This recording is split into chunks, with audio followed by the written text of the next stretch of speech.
Flight Sports TV, man. That's my dude. I rolls with him. You're what the man said. It's Flight Sports TV.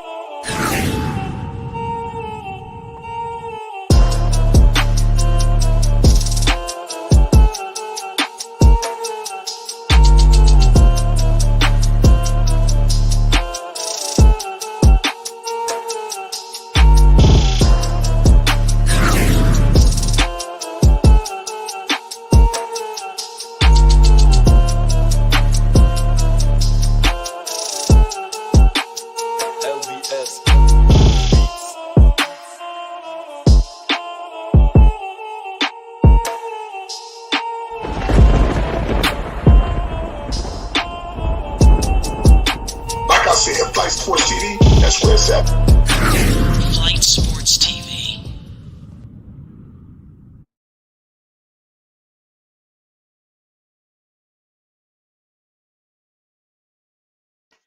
What's going on, people? It's Flight Sports TV. I appreciate y'all for checking with me. Ladies and gentlemen, we have breaking news in the NBA right now.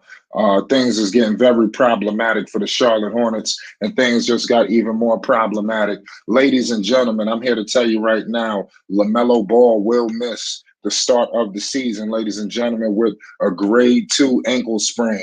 This is not good news for the Charlotte Hornets. Ladies and gentlemen, I don't know what the hell they're going to do. You know, I'm about ready to just call it right now. It's troubling. It's trouble in the Queen City. This news has just came out from Shams. We all seen the situation yesterday, but we was thinking, hey, it would just be, you know, rolled all over. It wouldn't be that serious. Ladies and gentlemen, shit just got very serious. You know, I'm not sure what to make of this right here. All I know is I don't know what the Hornets are about to do. You know, it just seemed like one fucking bad thing after another. That's all I can let the people know. It's just the Hornets, I get receiving no breaks, none. You know, all they needed was, you know, just a little something. And now to receive this with their main player, we already dealing with the Miles Bridges situation. Now we dealing with a LaMelo Ball situation. Ladies and gentlemen, it's not good. It's not good at all. Where do the Hornets go from here? Who steps up? What's next? You know, I think these are the questions that we pose ourselves right now. Shams has reported this, ladies and gentlemen. We all know Shams. You know, his basketball work is impeccable. You know, but damn, I'm very upset, and I just received this news myself, man, and I'm just hurt.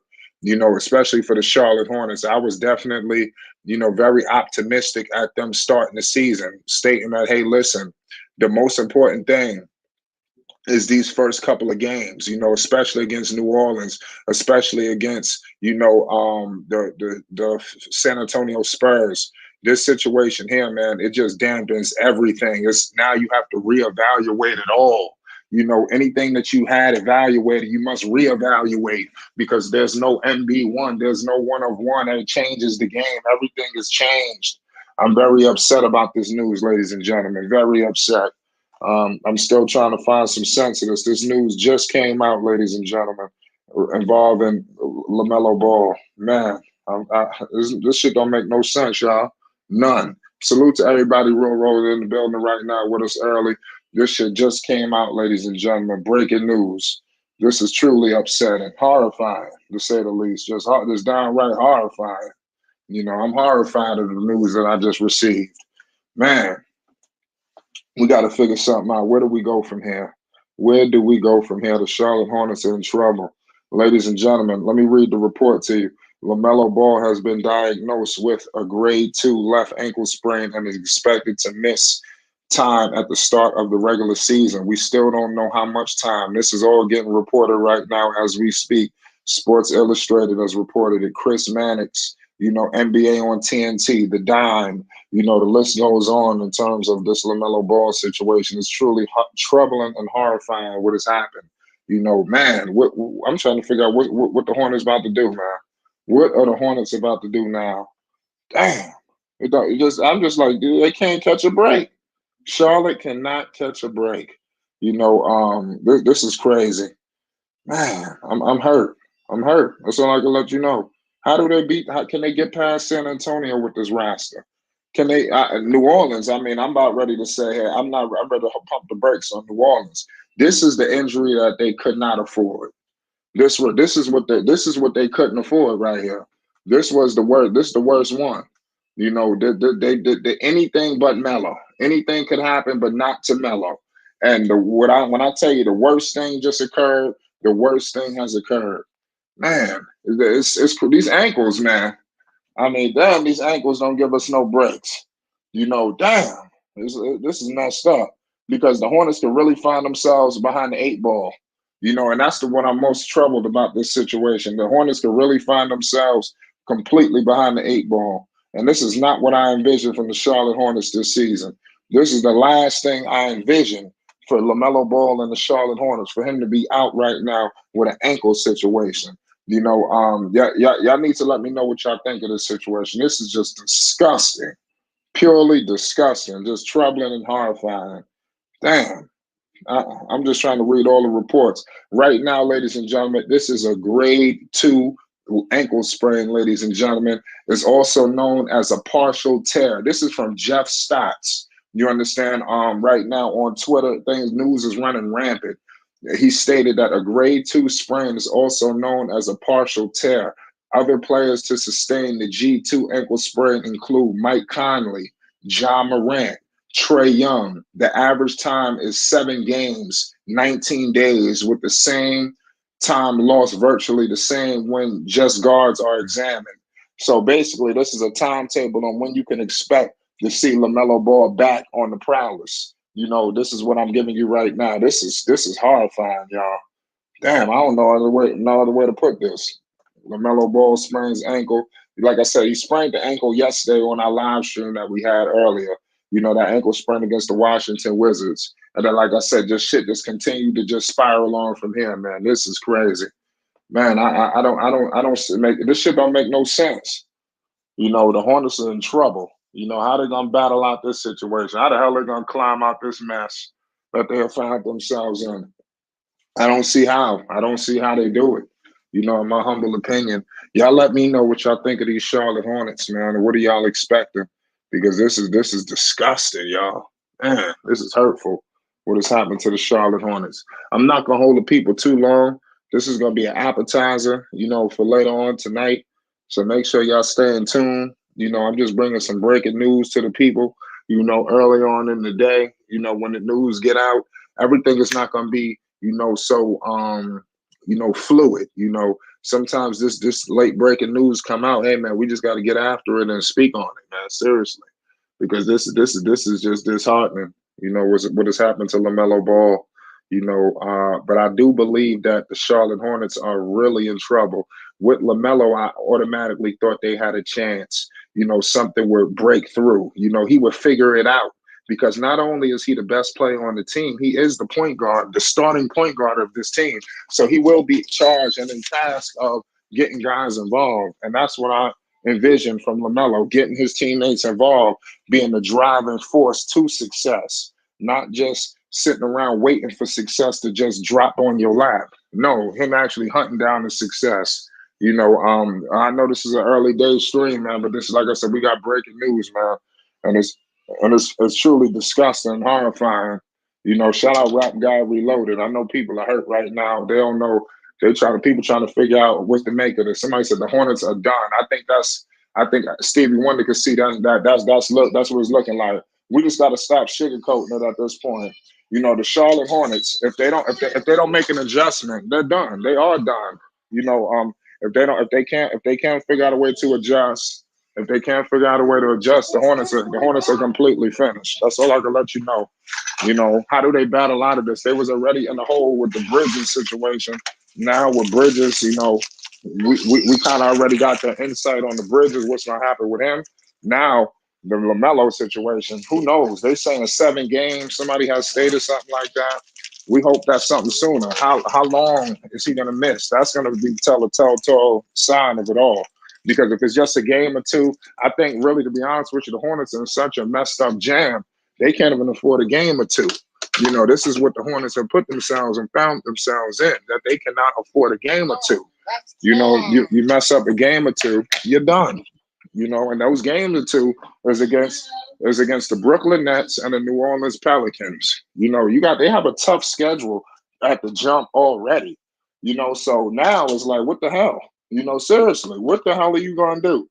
Eastside OC says you can't be serious. He sprained his left ankle by stepping on a Wizards player's foot. Yes, exactly. That's all it takes. It's just a little snap. Boom, it's all done. But it didn't. Number one, it didn't break. He didn't break his ankle. He had an ankle sprain, and that's that. I mean, it is what it is at the end of the day. So let's hope that LaMelo Ball could battle himself back into play. But this breaking news, this shit is crazy. This changes everything. What has happened with LaMelo? This changes it all. Man, I'm just horrified at what has occurred to LaMelo. This is fucked up. Shout out Eastside QC. Somebody says Bridges, Harrell, now Ball. It's definitely a messed up list of names when you start to really just evaluate every name. It sucks. This completely sucks. But I mean, change gonna come to Charlotte, man, one way or another. They will figure this out. The San Antonio Spurs, I think that's a game outside of LaMelo that could be had. Who steps up in his place? Does this mean that they can't let go of Jello now? I mean, this is what we got to ask ourselves. Does this mean that Jello is just locked in key? Because I mean, roster spots are opening. The team is not good. Why would you cut LiAngelo at this point? He's definitely one of your better prospects that you have, at your disposal. You got to understand something right now. Charlotte is in a position that a lot of teams ain't in. They might not have, and some of these guys, like I said, not all, but some of them are a little questionable. They may not have the best young talent, like just in totality. Like when you just look at the young talent, they might not have necessarily the best young talent, but they have young talent, and they have to utilize it. Especially right now. Let it be a learning curve for Book Knight. Does Book Knight step into that role now as the starter? Who fills in? I think Book Knight should be a shoe-in. How do you go from anybody else but him at that position? It seemed like on the bench, Book Knight was coming in to be a spark plug, coming in to put some points up, but it is what it is. Carlos Holman says this can be a blessing. Number one pick is next year draft. I mean, a lot of people are seeing that, are thinking that, but I'm not ready to point that out just yet. But I mean, let's see what happens this season. Let's hope that when LaMelo does step back on the floor, that they haven't lost so much ground.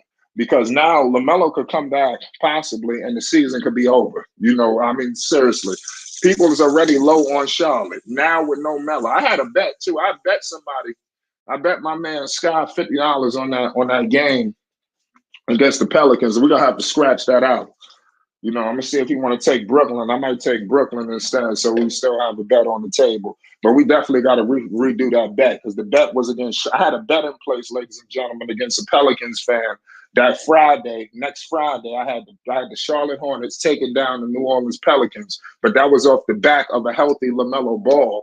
You understand? Now it's no LaMelo Ball to start the season. It's no Lonzo Ball to start the season. I believe that LiAngelo Ball could be the Ball brother to start the season, and get this thing rocking. Like I hope that, let's say, and it's crazy because I hope they don't rush Melo back. Because like I said, this is the franchise. You want to let him get himself together. But what if the Hornets lose the first two games? Let me get the schedule out in front of me because I know I seen Atlanta, if I'm not mistaken. They got Atlanta, I believe, the third game. I seen the Knicks on that schedule. So I mean, it's not looking good. They're gonna really have to get after it to secure this season. Otherwise, the shit is done. This season could be over before you know it, y'all. I'm telling you. And we're gonna get our first taste and look. At the Charlotte Hornets minus LaMelo Ball against the Philadelphia 76ers tomorrow at 7 o'clock. We seen how it looked last night. It is what it is. The schedule for the Charlotte Hornets, like I said, is going to be troubling, especially with no LaMelo Ball. How are they going to get out of this hole at that end? You got San Antonio, New Orleans, Atlanta, New York. Those four teams alone is tough. And you in New York with mind you, this new New York Knicks team is nothing to be played with. You're talking about Obi Toppin, you're talking about Grimes, you're talking about Quickly. RJ just got paid. I mean, seriously, they're gonna be coming out like gangbusters. Mind you, that's in New York. Now it's no LaMelo. See, I might have had the Hornets beating the Knicks in New York, just the fact of the ambiance, because it's New York City. So I would have had LaMelo taking him down, taking the New York Knicks down with Melo doing some star-studded shit. And then you go right back, after that, after the Knicks, you got Orlando. Orlando ain't no walk in the park. You see what they got going on. Shout out C. Will. He says Jello should play more since Melo hurt. I mean, I was just speaking on that. I just gave points on that. Now you go to the Golden State Warriors. That's gonna be a fight. And then the Sacramento Kings, the new look Kings. People are high on the Kings, like myself. They play the Kings on Halloween. So hold on, how many games is this? 1, 2, 3, 4, 5, 6, 7. Your first 7 games are tough. And then right after that, to open up November, the first game of November is against the Chicago Bulls, then the Memphis Grizzlies, the Brooklyn Nets, the Wizards, the Blazers, the Heat. The Heat again, they back to, oh my God, I'm telling you, they didn't do the Hornets no favors. I'm looking at this schedule. Why they gave the Hornets such a hard schedule, especially up front? The Hornets have no break. I'm telling you, LaMelo Ball can come back completely behind the 8 ball with this team. Things ain't rolling in Charlotte's favor this year, man. I'm just going to point it out right now, just as a team in totality. I'm not speaking of no individual player. This team is not treading the right direction, ladies and gentlemen. They are not trending in the right direction, and this shit could get straight up filthy. I'm talking about nasty. LaMelo Ball got to hurry up and get back, man, because the Hornets are counting on him. I don't know where they go without him. They can't survive without him. They barely are making it without Bridges. Melo is the last hope. Now you're going to take away the last hope? Man, they're about to plummet the standings, man. I'm telling you. And another thing, a lot of people talking about Victor and all these names. Just because you got the worst record in the league don't mean shit. They got the new draft tricked out now. So tanking ain't the way.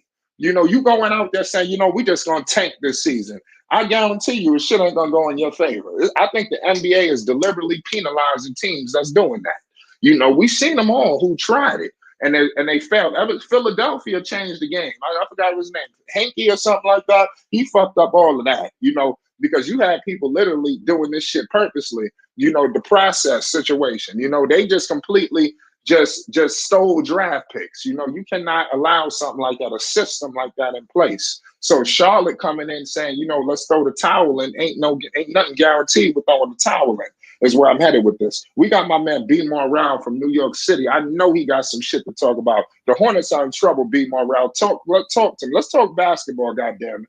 Flight, let's get it. Flight, how's it going? Trying to make some sense of all this shit, B. Morale.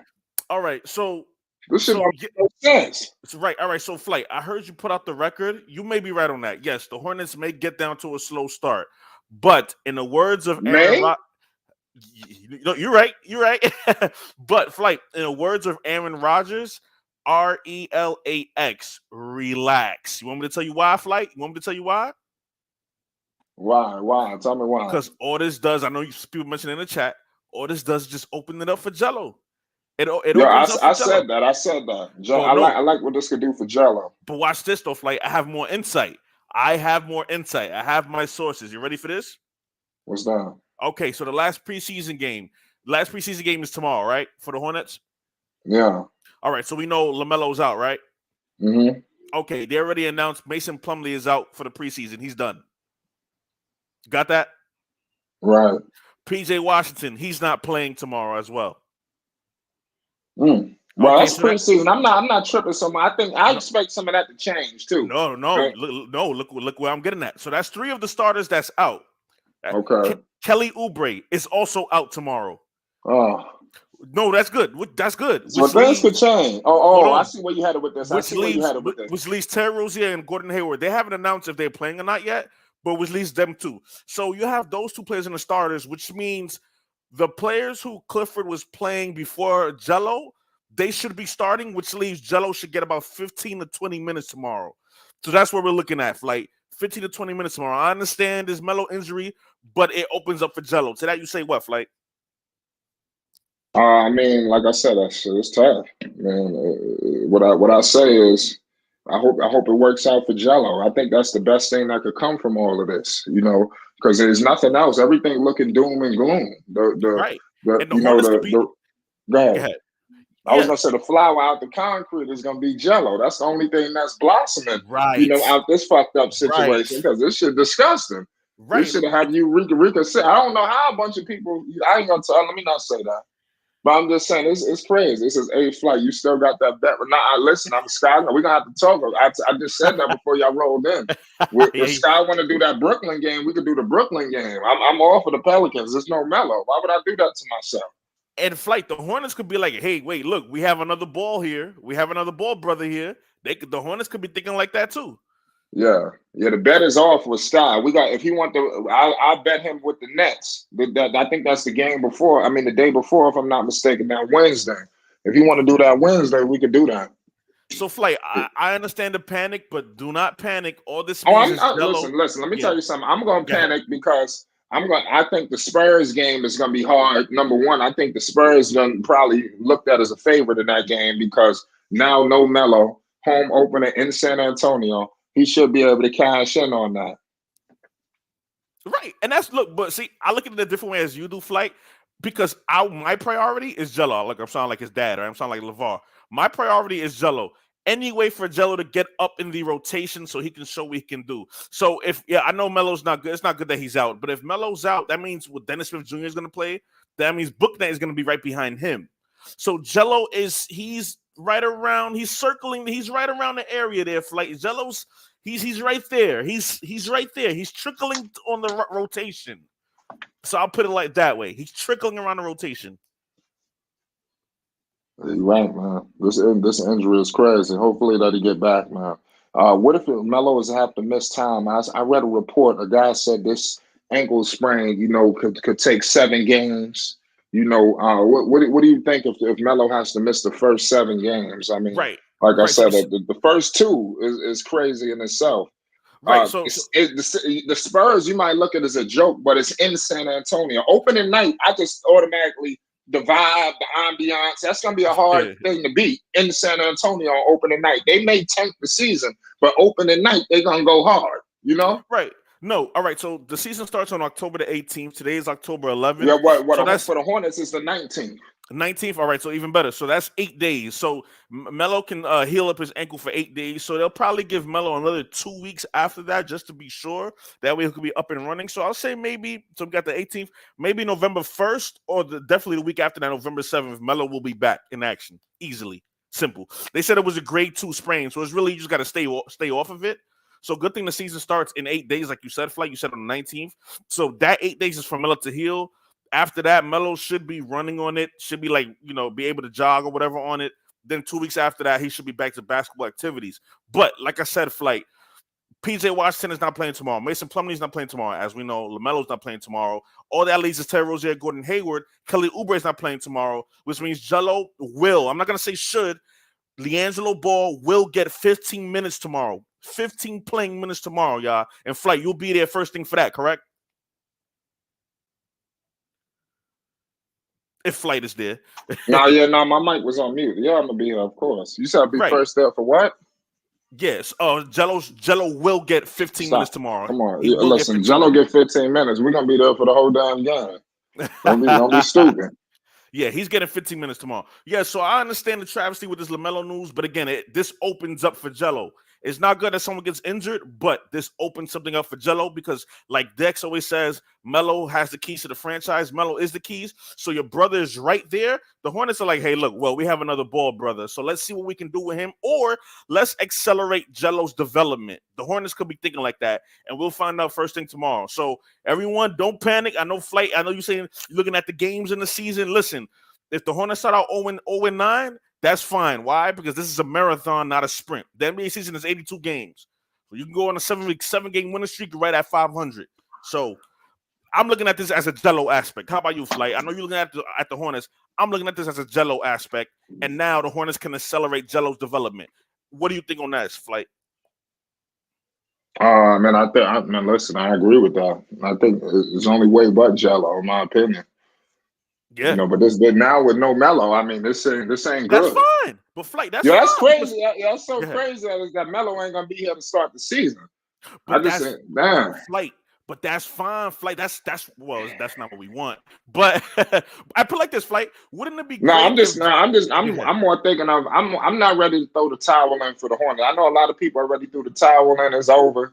I just still a little slightly optimistic, thinking something could go down. That's all. All right. So You think know, about this, I Flight. I What want to if hope that Jello? they could change the fortunes. Right, but think about this, Flight. What if Jello gets like about 15 minutes a game during the season? Like at least we already know he's a part of the rotation. So now when his brother comes, we know definitely Jello will touch the court with his brother. So I'm looking at it just from a whole Jello aspect. That's how I'm looking at this. This is a way for Jello to get in. Pause if necessary. Right. This is I agree with you. He gonna definitely get in. Pause. It's on. but like I said, again, chat, if you're listening, everyone who's listening, Flight, again, PJ Washington is out tomorrow. LaMelo Ball is out tomorrow. Mason Plumlee is out tomorrow. Kelly Oubre is out tomorrow. Jello will get 15 minutes tomorrow, and we'll be back right at you on Flight TV Sports tomorrow, Flight. Flight Sports TV. You're right about that. Excuse me, Flight Sports TV. Yeah, I try to sound like Rave right there. But but I mean, like I said, this opens it up for Jello. So no panic, Flight. You may be right. The Hornets may start out 0-10. This opens up for Jello. Yes, Well, I never said 0 for 10 though. I never said 0 for 10. You threw that. I just said that things can get troubling. I mean, nobody knows exactly how many games it's going to be. It's just the start, But I did read a report that says this injury usually takes 7 games. That's so, fine. like I said, so if that's any indication, but we still got a little bit of time, so it could be shorter than that. So let's see. Maybe the first 5, but he's definitely missing the first 2 games. So what game does he come back against? You start to think about it because it's not like the Hornets. They're gonna have their luxury to say, okay, Melo, take your time and do. I mean, when do you bring him back? Do you bring him back against Atlanta? I guess it would be. Hold on, let me see these games. Okay, you got the Spurs. We're gonna break it down right now, the chat. Hawks, We're gonna break it down right now, chat. Could he come back against Orlando or against Sacramento on Halloween? Because are you going to bring LaMelo back from an ankle situation against the Hornets? I mean, against the Golden State? I'm pretty sure, just let him loose. But I was just thinking, ideally, maybe you might want to bring him back against a team like Sacramento or maybe even Orlando, which would be the 5th game. So 1, 2, 3, 4. Yeah, the 5th game of the season will be on the 28th against the Orlando Magic. So I'm circling that game for a possible Melo return, or this Sacramento game. But like I said, even when Melo gets back, they got games against Memphis, Chicago, Brooklyn, Washington, Portland, Miami. They got a back-to-back with Miami in the top of November. Both of them are at home. Both of them are in Miami. Like, who made this schedule? When you start to look at it, who's ever done this? Have a back-to-back in the home arena? I ain't never seen nothing like this. Usually it's a home and away. No, it's two fucking away games in Miami, back to back. That's crazy. Right, because like I said, I think Melo should be back come November the 1st or the week after that, November the 7th, guaranteed. So I'm about to bring up the Hornets schedule like you, Flight. Let me go ahead and check because you said what game do we bring Melo back? Let me go ahead and check here. I mean, but like I said, this opens up for Jello. All right, so I got the Hornets schedule brought up right here, Flight. Ooh, okay, November the 1st. All right, so November the 2nd, the Hornets play the Chicago Bulls. What do you think about that, Flight? I think that's gonna be a good game. I don't know if that's the game that you bring LaMelo back though. What do you think? Because the week after that, because I said either the November 1st or November 7th. On the 7th, they play the Washington Wizards. That sounds a little bit more doable, right, Flight? Yeah. Right. So, right. But, I mean, look, like I said, it's fine. It's fine. To me, we're here for Jello.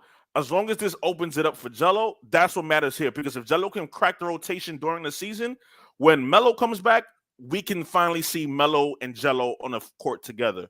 So that's how I'm looking at it. Yes, the injury's not good, but that's how I'm looking at it. It's definitely not good. So Charlotte will make the 10.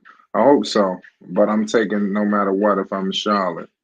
So that's an easy W. Charlotte Knicks cooking. I don't know about that. That's what I'm saying. It's not, and that's in New York. I don't know if that's easy, especially if Melo is not there. That's a loss. In my humble opinion. I don't know how they even win these games without him. I don't see it. Do you see it? No, but like I said, I'm thinking about Jello right now. That's all I'm thinking about. Because I look like like I wouldn't mind the Hornets going 1 for 8 as long as Jello's getting 15 minutes. That way, when his brother comes back, we're all good. Like we're getting Melo and Jello on the court together. Like I said, PJ Washington is out tomorrow. Mason Plumlee's out tomorrow. Kelly Oubre's out tomorrow. As we know, LaMelo's out tomorrow. Jello is getting 15 minutes tomorrow. So put like this. The Jello era has begun. The Jello era has begun. Because like I said, Flight, the Hornets could be like, you know what? We have another ball brother here. Let's accelerate his development. And I remember LeVar said this. I watched the video, right? I remember LeVar said this. LeVar said, because they asked LeVar, hey, so how about Jello? And LeVar, he responded with, Jello, so you got Melo, he's a number 3 pick. You got Lonzo, a number 2 pick. You have Jello training with a number 2 pick and a number 3 pick. You don't think Jello's a top pick? He training with his brothers. So the Hornets could be like, hey, look. We have one ball brother who's amazing. Let's actually see how this other ball brother is. This is now. It's happening now, Flight. This is now. Jello getting his minutes is happening now. So this is it. Yeah, I'm with you, man. I hope that it is it, man. I hope Jello could definitely get his opportunity. Because this is sad what has happened, to LaMelo Ball, man, and the Hornets, man. They just got snake bitten. This is the injury that they couldn't afford. That's just my opinion. Not to Melo. I think anybody else, whether it's PJ, whether it's Terry, I think you survive. We don't want nobody to get injured. No, nobody get injured. I mean, the best thing about this is it's not a serious injury. That's number one. We need to stay. It's not a serious injury. This is an ankle injury. Okay. So the problem is just the timing, and the circumstances that they're in. If they had maybe Bridges there, maybe if it was the team from last year, maybe I wouldn't maybe not trip so much. He gonna miss the first couple of games, but now it's do or die, and it's like Melo or nothing. If Flight, you can't bet the off. No, I did. I already listen. We're gonna have to talk about that. We got to get on the panel. I'll tell you, we got to reschedule that bet. You want to do I do the net game. We're gonna do the Nets. I take the Nets. That bet is off now. Shit can change. I made that bet with the intent of LaMelo Ball. That's all they had. You can't put me under the gun like that. That was my only hope. Nah, hell no. He trying to rob me. So I'm trying to get an easy robbery. The sad part is the Hornets gonna fuck around and win. Let me tell you something. Those kind of games right there, the team take the night off.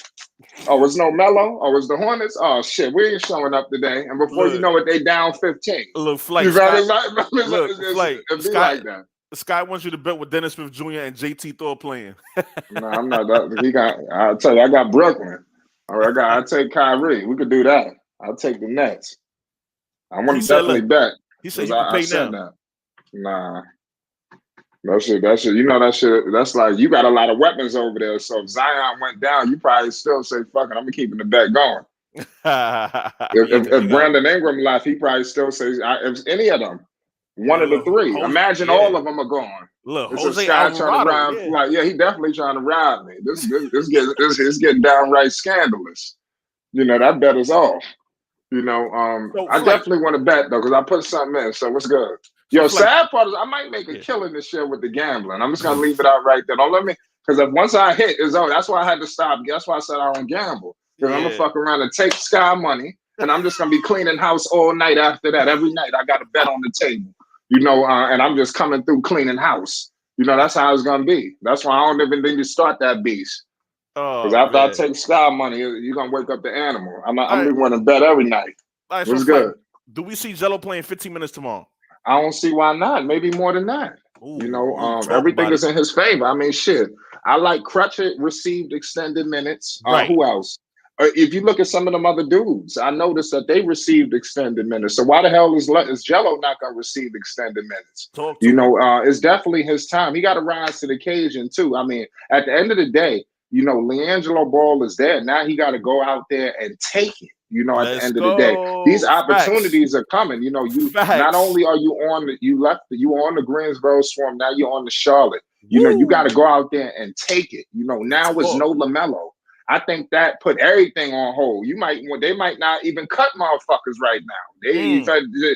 Everything might be on hold. You know, when I keyword might, I don't know this for a fact, but I'm just saying people may be able, and not just Jello. A lot of people who thought they was on the way out, they may be able to live to fight another day right now.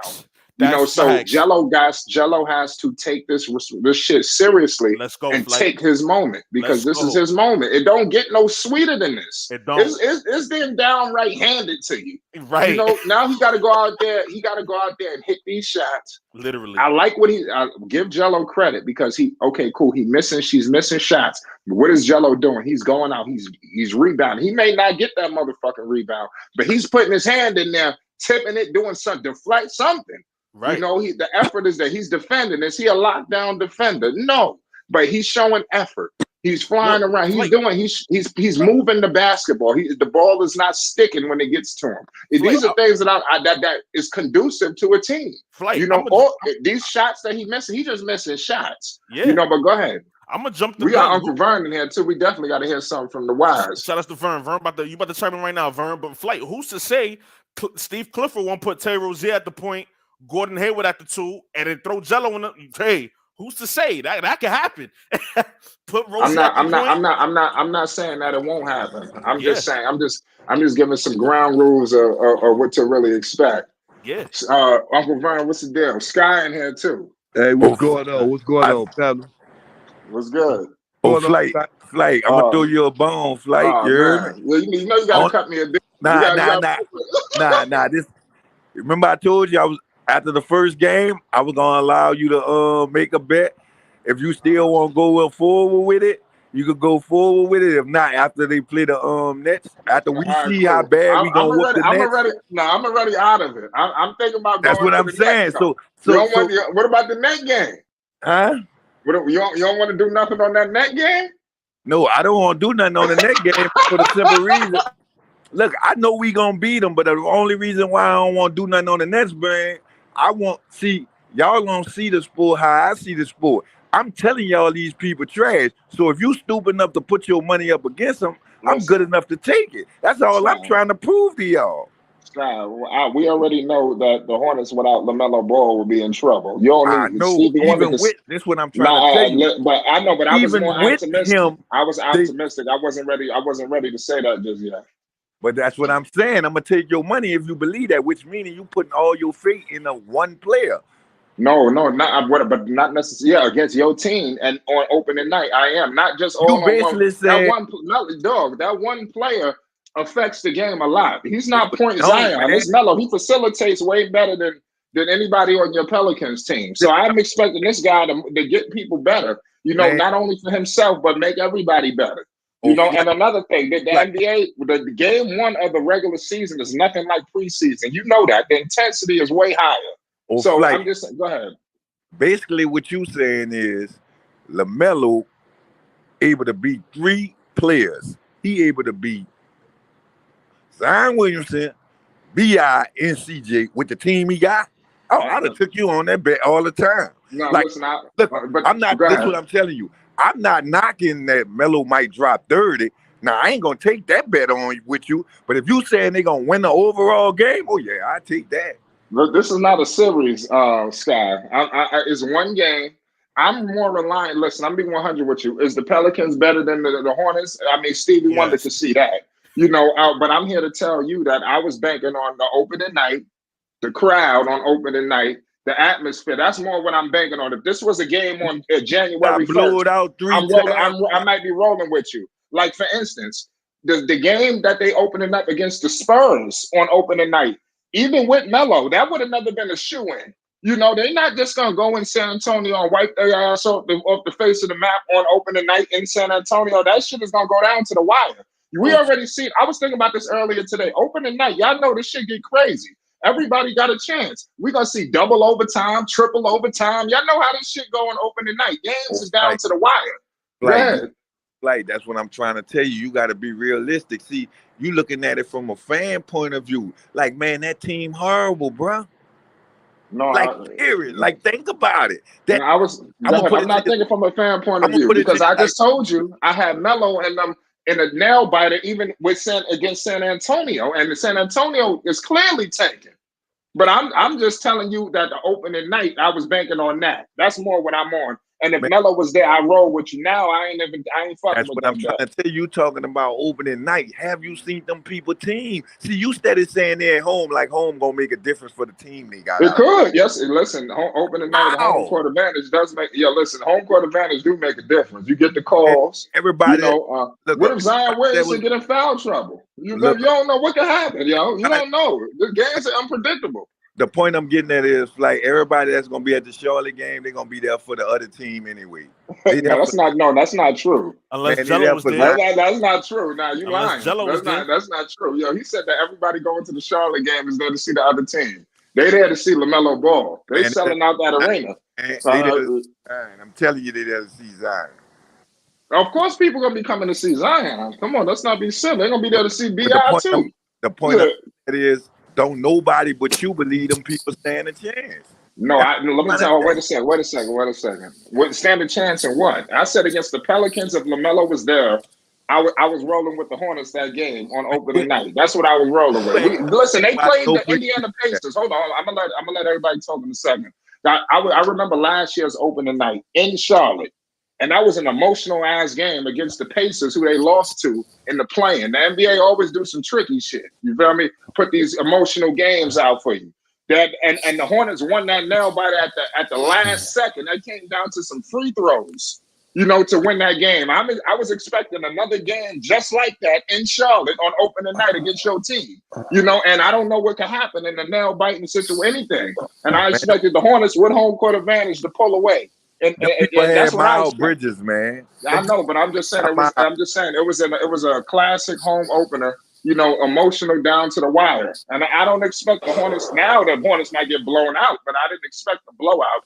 Even without Miles and just Melo, I didn't expect y'all to blow them out on opening night in Charlotte with a sold out arena. Hell no. Hell no. And What the blew it out. hell? No way. Hell no. This man smoking. What's The good, Pelicans Juju? are well, what's good, Flight? My How's it God. going, What's Juju? good, panel? Let's What's get it. Let's good, get bro? it. What's good, chat? But yeah, I will admit though, the Pelicans are definitely better than us. I mean, all around, now that they gotten Zion back, Zion has looked good in preseason as well. So like CJ McCollum, Ingram, Zion, they still got the big man. I'm forgetting the big man's name. What's his name again? Jonas Jonas Valanciunas. Valanciunas. Yeah, that dude's a beast. Double machine.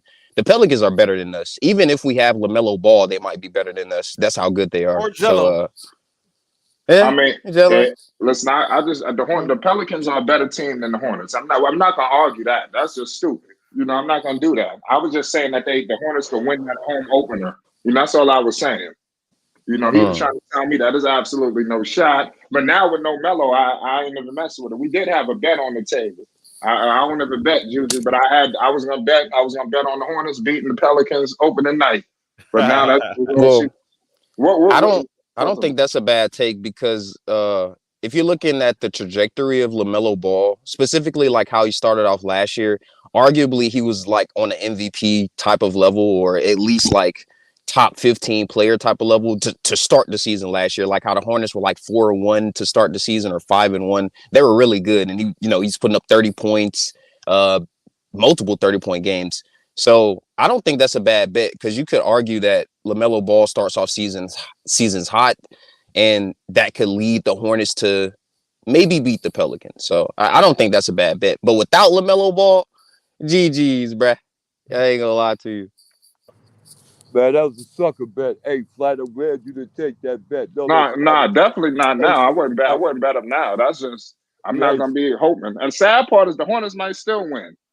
I was just saying when teams feel like they got a night off, they check out and don't show up. And like I said, before you know it, they down 20. Like what the hell happened? I thought they had no shot. The Hornets. How long the is he out for? They just said 2 a couple weeks. of games. 2 They, weeks. no, they 2 weeks? they never said 2 weeks. That he just came up with that shit. But it just says he gonna miss the first couple of games. That's all I heard. Well, I don't know the timetable. The reason why I say 2 weeks is because the season starts in 8 days, so we can count it from when the season starts. So yeah, so he should be good. So Melo should be good by November 1st or November 7th, Juju. That's what I think because it's a grade 2 sprain, which means he has to stay off his foot. The season starts in 8 days, so he'll be off his foot for 8 days. So we can count it from the 18th or the 19th. But go ahead. Who is that? Sky? Yeah, let me I need to do some It's research you. on these grade 2 ankle Yeah, sprains to see I how ain't gonna long. lie. I read something somebody put on Twitter. It was from an NBA. He said they usually take 7 games. You know, that's what he Yeah. said. And they said that the grade 2, also known as it was a partial tear, basically. And I think I forgot what they said, but they said take about 7 games, and he should be 100. You Melo be know, fine. He just have to stay off his foot for like a yeah. good 14 days. This is not a serious injury. This ain't nothing that we need to get on in the hoopla I'm and lose our minds over. right. Go ahead. It's an ankle From injury. what I'm reading, it says grade 3 sprains may Grade require 3. a leg cast or a cast brace for 10 to 14 days, but in this case, it's a grade 2. So that means he has partial ligaments that are Yeah. torn. Yeah. So yeah, so 2 weeks, maybe 3 weeks, get Right. him This a back. common. This Yeah. injury happens all the time, I y'all. have a Yeah, it's all very good. interesting question now for this. Go for it. Now that LaMelo Ball is injured, and we've raised a lot of question marks about how good the Hornets are going to be. Should they tank? Should they try to win games? If LaMelo Ball's injured now and they start off really bad, should we just continue to be bad and try to get Victor? Flight, you want to answer that question first, or you want me to go? He's stupid. I mean, like I said, I feel like we answered that already. But I mean, Right, you we can go did, ahead but and Juju go. wasn't here. But Yeah, go ahead. so Juju, so to answer your question, Juju, what I said was, I was the one telling Flight. I said, Flight, if they start out 1-8, fine. Why, Juju? Is because we want Jello at least to crack the rotation or get 15 to 20 minutes with the Hornets. That way, when Melo comes, we can finally see Jello and Melo play on the same court. That's how I'm looking at it. So, Juju, for example, the Hornets play their last preseason game tomorrow. So we have LaMelo's out tomorrow, right? Mason Plumlee's out tomorrow. PJ Washington is out tomorrow. Kelly Oubre's out tomorrow. So, Juju, you don't think Jello could get 15 minutes from that? I think he can, but Yeah, there you have it. that also assumes that he plays very well, right? Like he would have to play similar to like how LaMelo Ball played his rookie year, like how he might not have to get 20 points, but if he can get 12 points and shoot the 3 ball at a very high clip, then we're talking. But I don't know if 7 games is enough time for him to correctly be acclimated into the roster and into the rotation. I think it's going to take longer than that. But if he does get the minutes and he plays really well and we're really bad, I don't think that's a bad idea. But see, the thing is, the objective and is. then I want to read the games off for you too, Juju. Let me know how they're gonna survive this. All but right. go ahead, breathe more around. But Juju, the objective for the objective for Jello is to get Cody Martin minutes. That's the objective. You know what I mean? Like the objective for Jello is to get Cody Martin minutes. Oh, to get his minutes, like take his minutes. Yeah. Oh no, just Cody Martin minutes, like because Cody Martin comes off the bench. He's not like the 6th man or the 7th man, but he's gonna get 15 to 18 minutes. Cody Martin, that is 20 for real. With Borrego ass, Borrego get that man 25 plus. Right. So that's the objective. That's the objective for Jello. Now you said that 7 games is not gonna be enough for Jello to.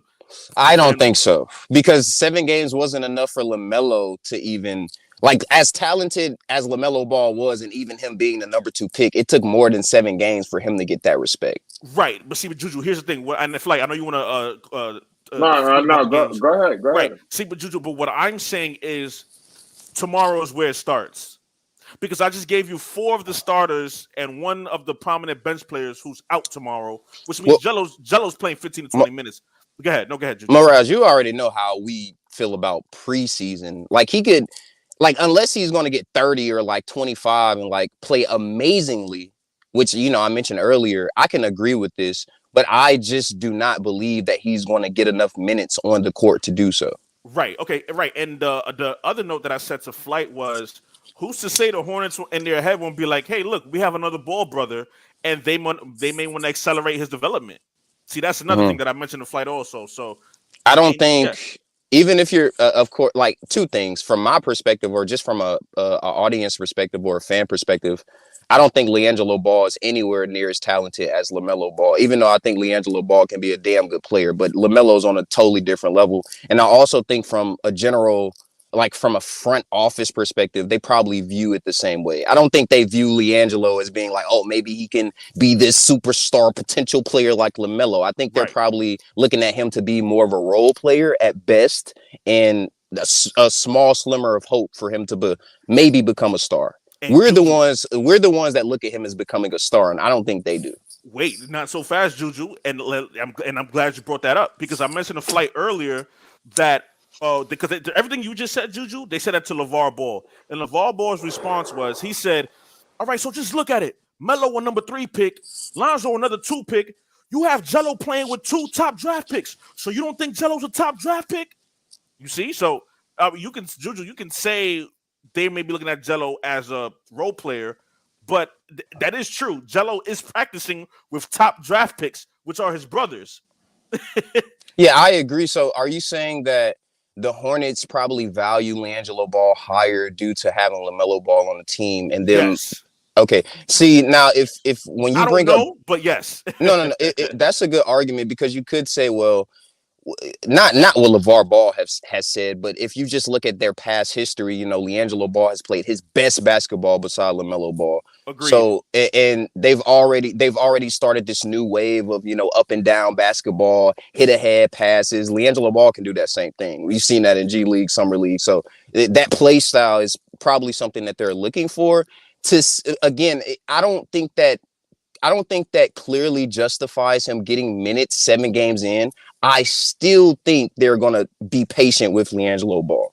Just based on what we've seen them do with him already, putting him in a G League, for a portion of the season, he wasn't even getting minutes on a G League team. So just looking at the experiences and the history of how Charlotte has handled LiAngelo Ball, I still just believe it's going to take more time. But your argument, I don't think it's a bad one at all.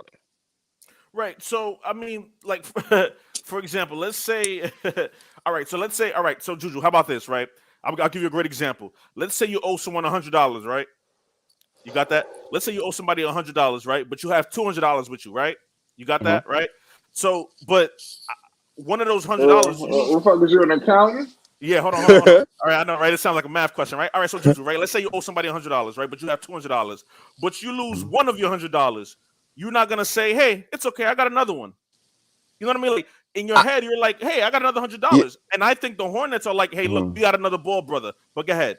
To that, you say, "No." Like that analogy is right in some ways, but then it's wrong in some ways because what I said earlier is like LaMelo Ball is $100 bill, and I think LiAngelo somewhere is like a $20 bill or some shit like that. I don't think you can equivocate LaMelo Ball and LiAngelo Ball in any way. That's how high I am on LaMelo Ball. I'm not saying LiAngelo Ball is not a good player, can't be a good player. I don't think the Hornets value him in the same way. And me, I certainly don't, Brad. LaMelo is that dude. All right, so now I'm gonna give you another quote. So this was last year, LeVar Ball. Here we go, back to LeVar Ball. This is LeVar Ball. He had an interview on ESPN 710 LA, right? I forgot the guys' names, but he had an interview on there, right? And those guys, they were asking LeVar about LaMelo Ball, right? And you know what LeVar said? LeVar said, "Jello's better than Melo." Juju, LeVar said Jello was better than Melo. This is coming from the dad himself, from his mouth. So, Juju, I understand you're saying LiAngelo's like a $20 bill. LeVar told me that shit too. Right. I got a response to that. Straight from the horse's mouth. Well, wait, hold on. Go ahead. I want you to finish. No, I want you to finish your point. Go ahead. Right. So Juju, you're saying you think Jello's a $20 bill compared to Melo's $100 bill, but from the father himself, he's saying Jello was better. So do you know more than LeVar? Like, well, I have two things. First thing is I love LeVar Ball. That's my guy. Here we go. Shout out LeVar Ball. Flight. Here we go. But I gotta hear this. No. It's not even gonna be that bad. It's not gonna be that bad. LeVar Ball has shown that he's a genius. Like he's a marketing genius. Like a market, right? Mm-hmm. Yeah. He's put his boys on stage to be successful, but we've seen times where LeVar Ball is just obliviously wrong. Like he said Lonzo Ball is better than Steph Curry. Like he said a bunch of things that ended up just not being true. So like just because he's saying LiAngelo Ball is better than LaMelo Ball, I don't think we can take that at face value. Juju, can I cut you off really quick? Sure. Sure. The guys on the radio station, the same thing you just said, they told LeVar Ball, and you know what LeVar Ball responded with? He said, "That's my son. You don't think I know my own boys?" See, Juju, those are his sons, Juju. Well, wait, look, this is my point though, because I wanted to finish. I think, like, because it goes to the point of, I don't think when LeVar is saying that we can take it at face value. There are deeper things, marketing schemes that he's trying to employ when he's saying this. All he's trying to do is put LiAngelo Ball's name on the market so NBA teams can be looking at him a little bit more so he can have a better opportunity to be in the NBA. I don't necessarily think that he believes it's actually true. I think he's just trying to voice LiAngelo Ball's draft stock, especially at that time, because you mentioned it was he was having an interview with a radio show. That's perfect LeVar Ball for him to go up there and be like, LiAngelo Ball, Lonzo Ball, this and that. You know, that's what he does, bro. So, I think it's a marketing scheme. I give you that. I give you about like, I agree with you on that, 15 to 20% on that, Juju. But to what LeVar responded with is, you don't think I know my own sons? Like, that, those are his sons. Like, he raised them from birth. Now, like, I agree. You're right. It can be a marketing scheme, but he knows them. Like, it's not only that though, Morales. It's that it's a marketing scheme, and the fact that we've seen his takes are wrong sometimes. So those are two things that kind of lead to the conclusion that, okay, maybe LeVar in this instance isn't telling the truth. Plus the other shit that we see on the court. Like, based on what we see on the court, do you actually think anybody would believe that? Like, you think the Charlotte Hornets believe that, even with LiAngelo Ball's statement or LeVar Ball's statements? I just think it's complete, like, it's just utter, like, blasphemy to me, like, Juju, with how LaMelo Ball's playing on the court. Like, Juju, it's just impossible to believe that. You're right. No, Juju, you're right. It's that you can't. Jello. LeVar said if there was any other player that was practicing with high draft picks, they'll be like boasting about him or they'll gas them.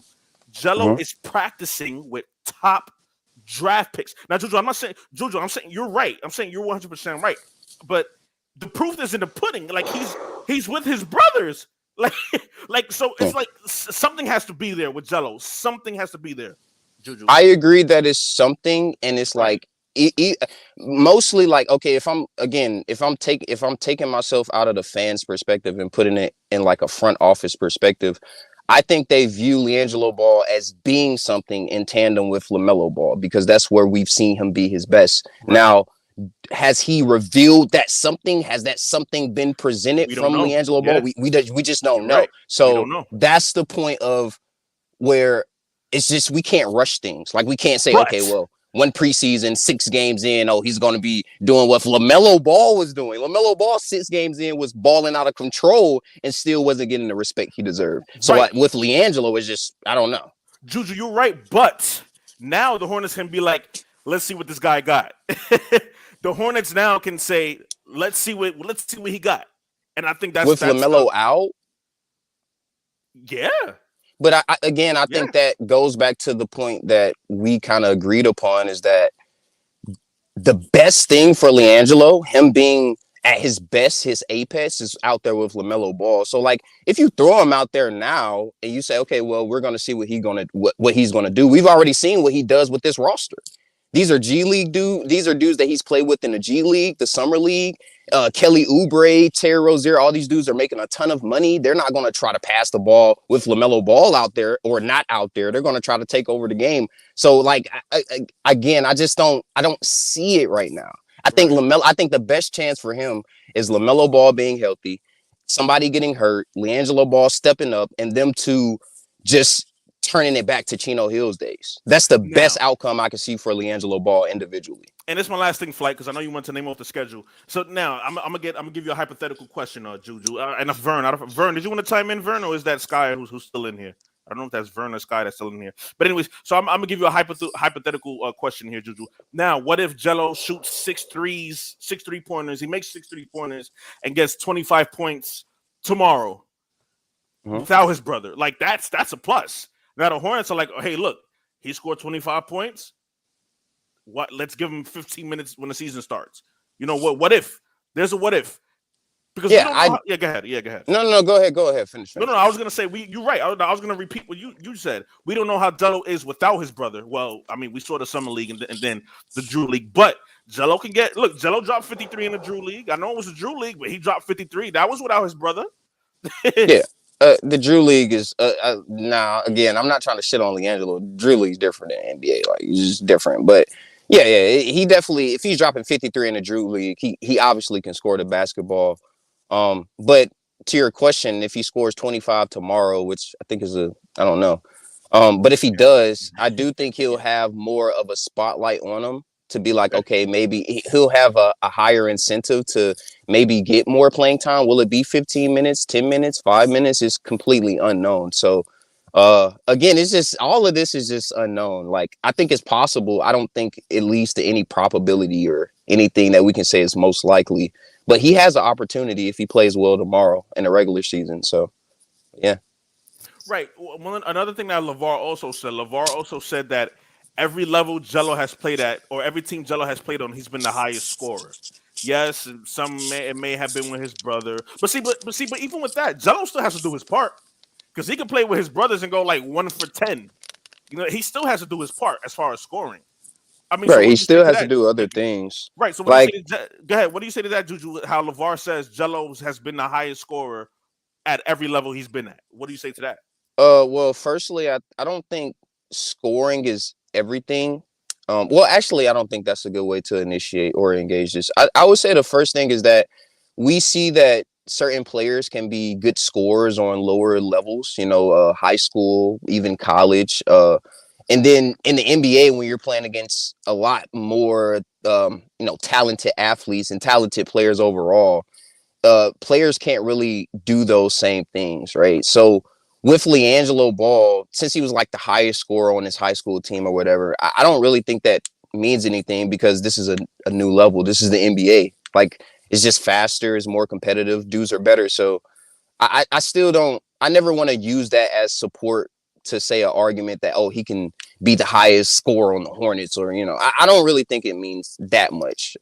I do think it means that LiAngelo Ball is a good scorer. He can shoot the ball at a high level, but will it translate? Those are the questions that still need to be like answered. Right. So and I see where we differentiate here, Juju. I'm believing in LeVar Ball's word. You're going based off you haven't seen it, correct? Yeah, because what the reason is because I believe in LeVar Ball's word is not always like fact. LeVar Ball is wrong. Okay, so all right, but he got 3 boys to the NBA, Juju. We gotta give him credit off that. Like I mean, 3 boys. Come on, like he's speaking things into existence and it's happening. But again, like that assumes that, like, again, I love LeVar Ball and like, that's my guy. Of course, this Flight Sports TV, so LeVar Ball is loved here. But like, we can't look at LeVar as some omnipotent guy that just everything he's just some all-knowing figure, bro. Like the same dude that said, "Hey, bro, I can take Michael Jordan one-on-one on the block and beat him up." No, you can't, bro. You're not beating Michael Jordan one-on-one. Lonzo's not better than Steph Curry. Even some of the things that he said about LaMelo Ball in the past were kind of untrue. Like how he said LaMelo Ball right now is better than this player, this player, this player. I'm a LaMelo Ball like fan. That's my favorite player, but this is just wrong. So like, he's been wrong and he's not all knowing. And since that is the case, I'm going to say, since the unknowingness of, LiAngelo Ball and the things surrounding him, that I'm not going to just take LeVar Ball's word for granted. I need to see it on the court first. So yeah, I think that's where we differ. Well, let's start this way. Who Melo is not better than in the NBA? Out of all the players in the NBA, let's say who. I think it's too early for that. I don't want to do this. I don't too early for that one. I'm not asking you. I'm asking Juju, my brother. Juju. Big brother. Yeah, he's asking me. I don't really want to do this, but yeah, do this.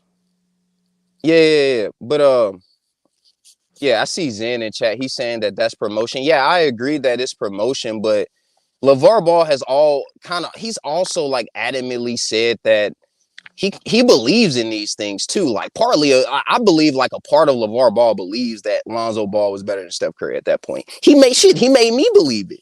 I'm like, bro, Lonzo Ball finna come in the league. This dude might be better than Steph Curry. That's how crazy it was. Lonzo ain't yet. Well, Lonzo ain't yet, but LaMelo is. I disagree. Yeah, we don't know that yet. Lonzo could play. Lonzo could play on the same floor with Melo. Yeah, wait, Flight. Let's get into that schedule though. What's their schedule looking like? Wait, Flight. I just want to address something. Sky mentioned in the chat He doesn't get any minutes. So how are y'all going to see if Jello is going to ball out tomorrow? Sky, if you listened earlier into the show, for the Charlotte Hornets last preseason game tomorrow, LaMelo is out, as we all know. Mason Plumlee is out. Kelly Oubre is out. PJ Washington is out, Sky. Jello's definitely getting 15 minutes tomorrow. So, but go ahead, Flight. Yeah, the schedule right here, man, because like I said, you're going to possibly miss the first 7. That's not a guarantee. But, obviously got the Spurs on the 19th, the Pelicans on the 21st, the Hawks, and the Knicks. So that's the first 4 games. And then they got Orlando. I wouldn't be surprised if Melo came back that Orlando game. And then you got Golden State and Sacramento. Jesus. Hey, let me ask you a question. This is neither here nor Spurs there. game is that Spurs game is in San Antonio. So you got the Spurs are bad, but Pelicans, Knicks, Hawks, Warriors, Sacramento's pretty good. They got De'Aaron Fox. We can lose all. We can lose shit. We can lose to the Spurs. We can start off 0-6 by that. Jeez. That Spurs game ain't gonna be no joke. I don't know. It depends if the Spurs want to hand it to y'all. If they want to put up a fight, it could get crazy. Hey, Flight, let me ask you a question. Okay, now say for instance Melo would have got out there to San Francisco, and that'd have been easiest done because they'd have picked him to go out there. You think Melo be sitting up on the bench right now while San Francisco be running that same starting 5 they got? I think something will go down with Clay. Including Steph Curry. I think somebody would have on the bench then, Flight? Who would be sitting on the bench? Because you got 4 other players besides Melo. And Melo would have been their first round. He said if he was on the Warriors? Oh, yeah, with your boy Steph Curry. They probably would have traded him and got a asset. Okay, we can Juju, go ahead, Juju. Tell me what they did. Tell me, Juju. They would have traded him. I don't know. Y'all heard me say that? No, I'm talking Juju. I said that. I was about to say that. That was my fault. But go ahead, Juju. Yeah, I was going to say, like, due to the value of LaMelo Ball and how he was viewed around the league, especially initially starting his, like, rookie year, like, just the way he started off, I think they probably would have traded him, especially the year that he was a rookie because the Warriors were bad that year. So, like, I think they probably would have tried to trade him around the trade deadline, get a big guy in there, maybe a veteran piece, maybe a star-level player with the value LaMelo Ball had his rookie year. Yeah, but I don't think they like if he was on the team, he probably I don't know. That's tough. I can see him coming off the bench and I can see him starting. Okay, now this I don't really know. This is the reason why I said it, because don't nobody know what Melo was gonna do when he came into the league. But then when he came into the league, he turned into that person that man didn't know what, but he came out to be that person. So since he came out to be that person, you think a Golden State attitude about him would have changed, or they would have stuck to the same thing? They'd have kept to their same pick. So if they'd have kept it, if they'd have got Melo, then they would have, like you just said, they'd have dealed him off and did something else with him. They wouldn't have did that then if they seen how bright and how good his future was going to be, I think. I mean, so what do you think then after they realized who it was they let go? Well, even as a rookie, if we're looking at the perspective of like a front office, LaMelo Ball still had question marks as to if he was a superstar. Like, of course, like us as fans, us as an audience, we're like, yeah, this dude's going to be a star. But front offices still had a lot of question marks about his body, about defensively, about staying healthy. Right. So even his first year, I think. Right. The Warriors would have still had a lot of unknown factors that would have led them to maybe trading him. Okay, now, Juju, thank you, Juju, for answering that question because you asked it to the best of your ability. But let me go right back past you to the best of your ability. Steph Curry and the rest of them had already put on a fuss about Melo coming out there anyway before anybody even drafted them. They let it be known that they wasn't going to be good with him and the rest of the team. If Melo came out, LaMelo Ball came out there. So it was already understood that they wasn't San Francisco wasn't gonna go after them no way. And it was just San Francisco really wasn't high on that young guy coming up out of the Tayshaun Prince. So yeah, they kicked themselves because of the fact that they knew that they were gonna pass up on LaMelo because of Steph Curry. They didn't want to make it no waves between Steph Curry and LaMelo Ball. That's what they did with Carmelo Anthony with Tayshaun Prince. He should have been drafted by Detroit.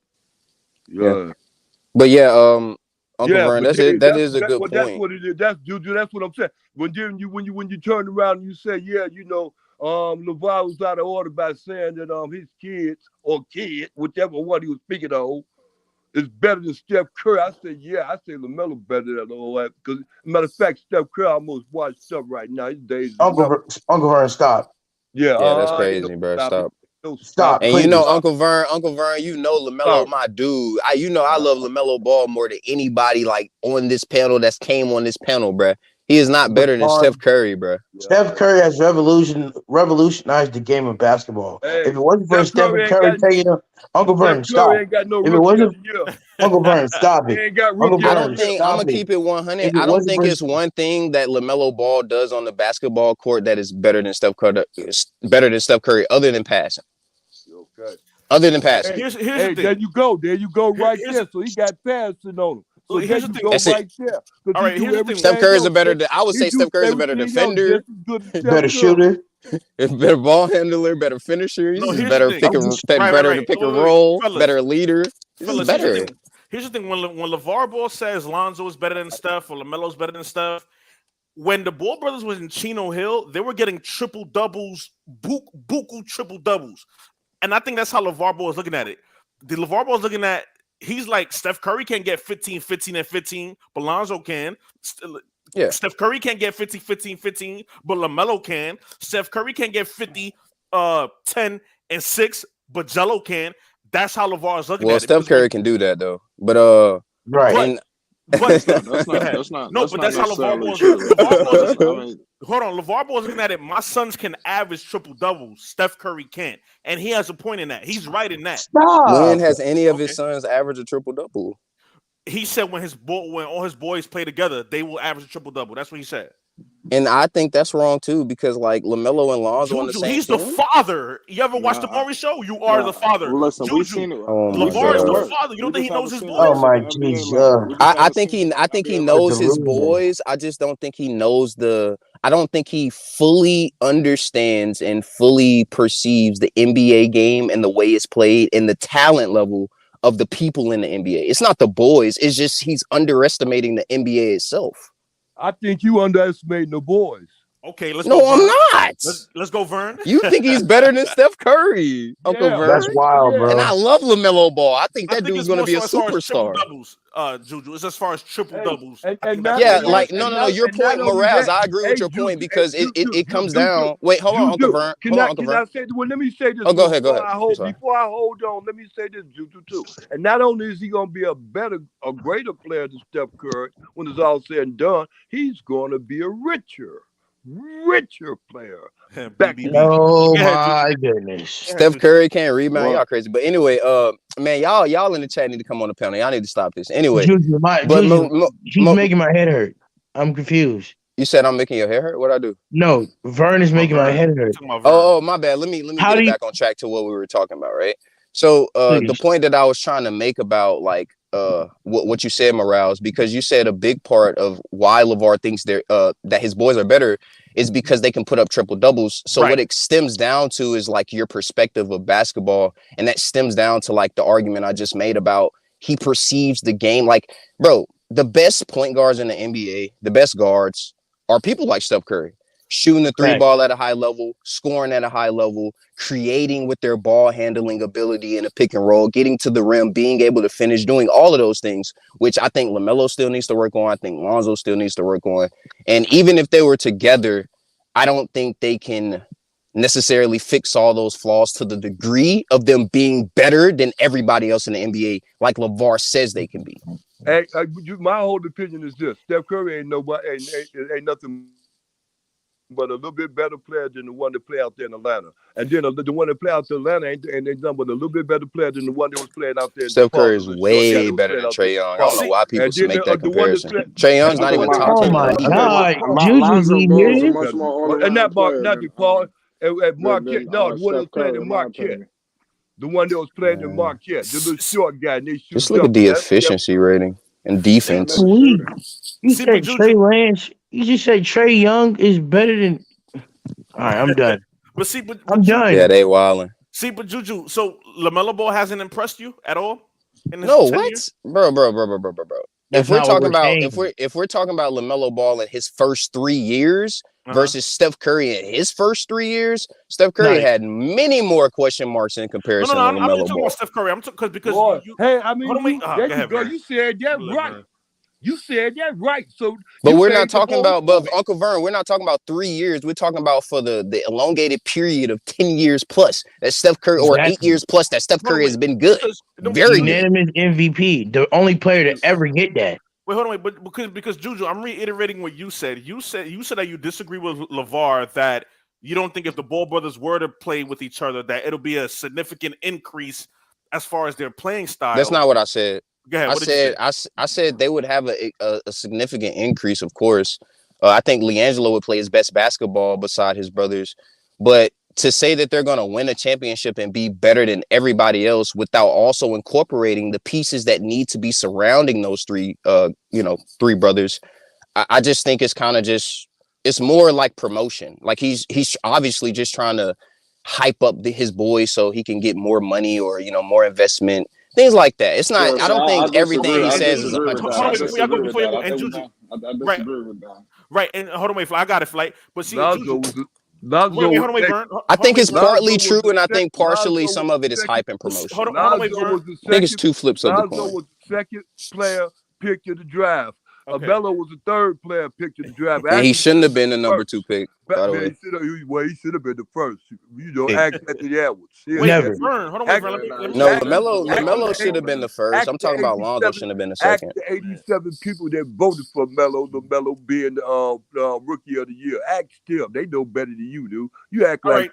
Right. Go ahead. I'm not arguing that LaMelo Ball is not better than Anthony Edwards. I've debated multiple times that LaMelo Ball is better than Anthony Edwards. Now it's more of a fucking debate because Anthony Edwards is a fucking dog. That would be hard. But we're just talking about LaMelo and Steph or LaMelo, LiAngelo, and Lonzo on the same team. So all right. So Juju, you said you don't think with the Ball brothers it's enough to win a championship unless they have significant pieces around them. Correct? Yes, I think they need other team players like, a center that can catch the ball, run the lane. Because even on Chino Hills, they had multiple other pieces. I was about to say that. See, what LeVar Ball would respond to that is he would say his boys went undefeated in Chino Hills. Imagine what they will do as grown men. And he's right.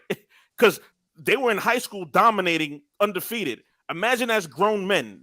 I got a question. Go ahead, yeah. Do you think the Chino Hills, the competition that they faced in high school at Chino Hills is even comparable to the NBA in any way? Hell no.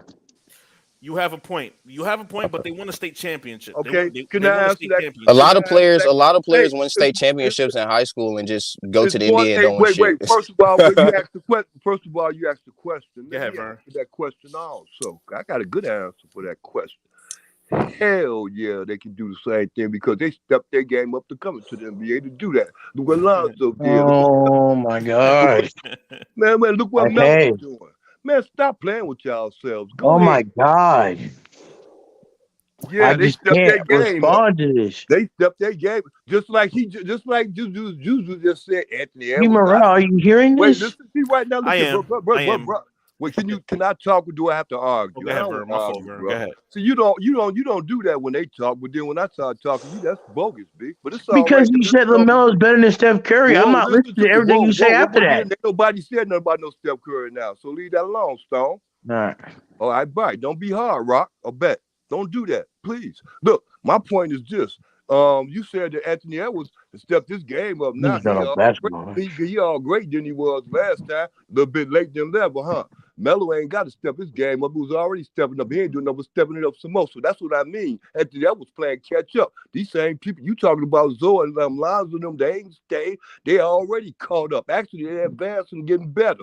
So this is what I mean by what you say. When I say that you don't understand promises, and talent in a player like that. You just focus on them. Them your favorite players. It ain't about being what? Players. It's about see the body at work. He cooking your shit. Hey, I don't know who he's cooking, Juju, because I actually pay attention to the game of basketball. So go ahead, talk you want to.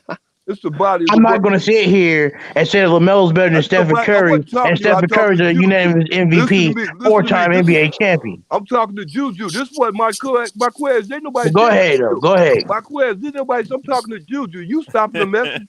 You stopping the message. This boy talking about high school achievement. It's high school. Go ahead, though. Now we passed that Steph Curry stuff, bro. Stop that, man. You want to bring up some more work for Steph? You want to go with that? Nah, it's stupid. Juju, this is what I'm telling you, man. Lonzo, Jello, and Melo, they're moving up. The rest of them bombs you mentioned, they ain't going up that much further, man. Bumps? You know, man. Well, who are you talking about? Who are the bums? Steph Curry ain't gonna get. Wait, Vern. Like you my guy. Wait, Vern. This is what I'm talking about. Uncle Vern. You are my guy, bro. Go ahead. Bro, Uncle Vern, you are my guy. But to sit here and say that LaMelo Ball, from what he's shown in the NBA, Lonzo Ball, from what he's shown in the NBA, and LiAngelo Ball, imagine what he has not shown in the NBA. Like, that's all imagination, what we're talking about with LiAngelo. And I love LiAngelo too. But to say that he's better than a unanimous MVP, multiple time he just won a championship last year. He just led his team to another championship. No other superstar. Like Klay Thompson was playing horrible. It is a very, very, very tall hill to climb to say that they're better than Steph Curry right now. It's just crazy. Like, now is LaMelo Ball? That's a fact, Uncle Vern. I'll help you here. LaMelo Ball will be better than Steph Curry at the end of when it's all said. Okay, if that's your proposition, I might can agree. If when we see more from LaMelo Ball. Now, from what we've seen with LaMelo Ball, does this dude have unlimited potential that is through the roof?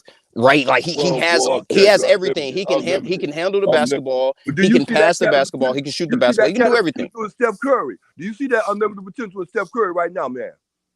Yes, he's the best shooter in the league. You see a ceiling. He's the greatest shooter of all time. Listen, you see a ceiling on Steph Curry, bro. Stop it. Because you know no. The reason, Uncle Vern, the reason I disagree and I say I don't see a ceiling on Steph Curry is because predominantly the league is made up of dudes that can shoot.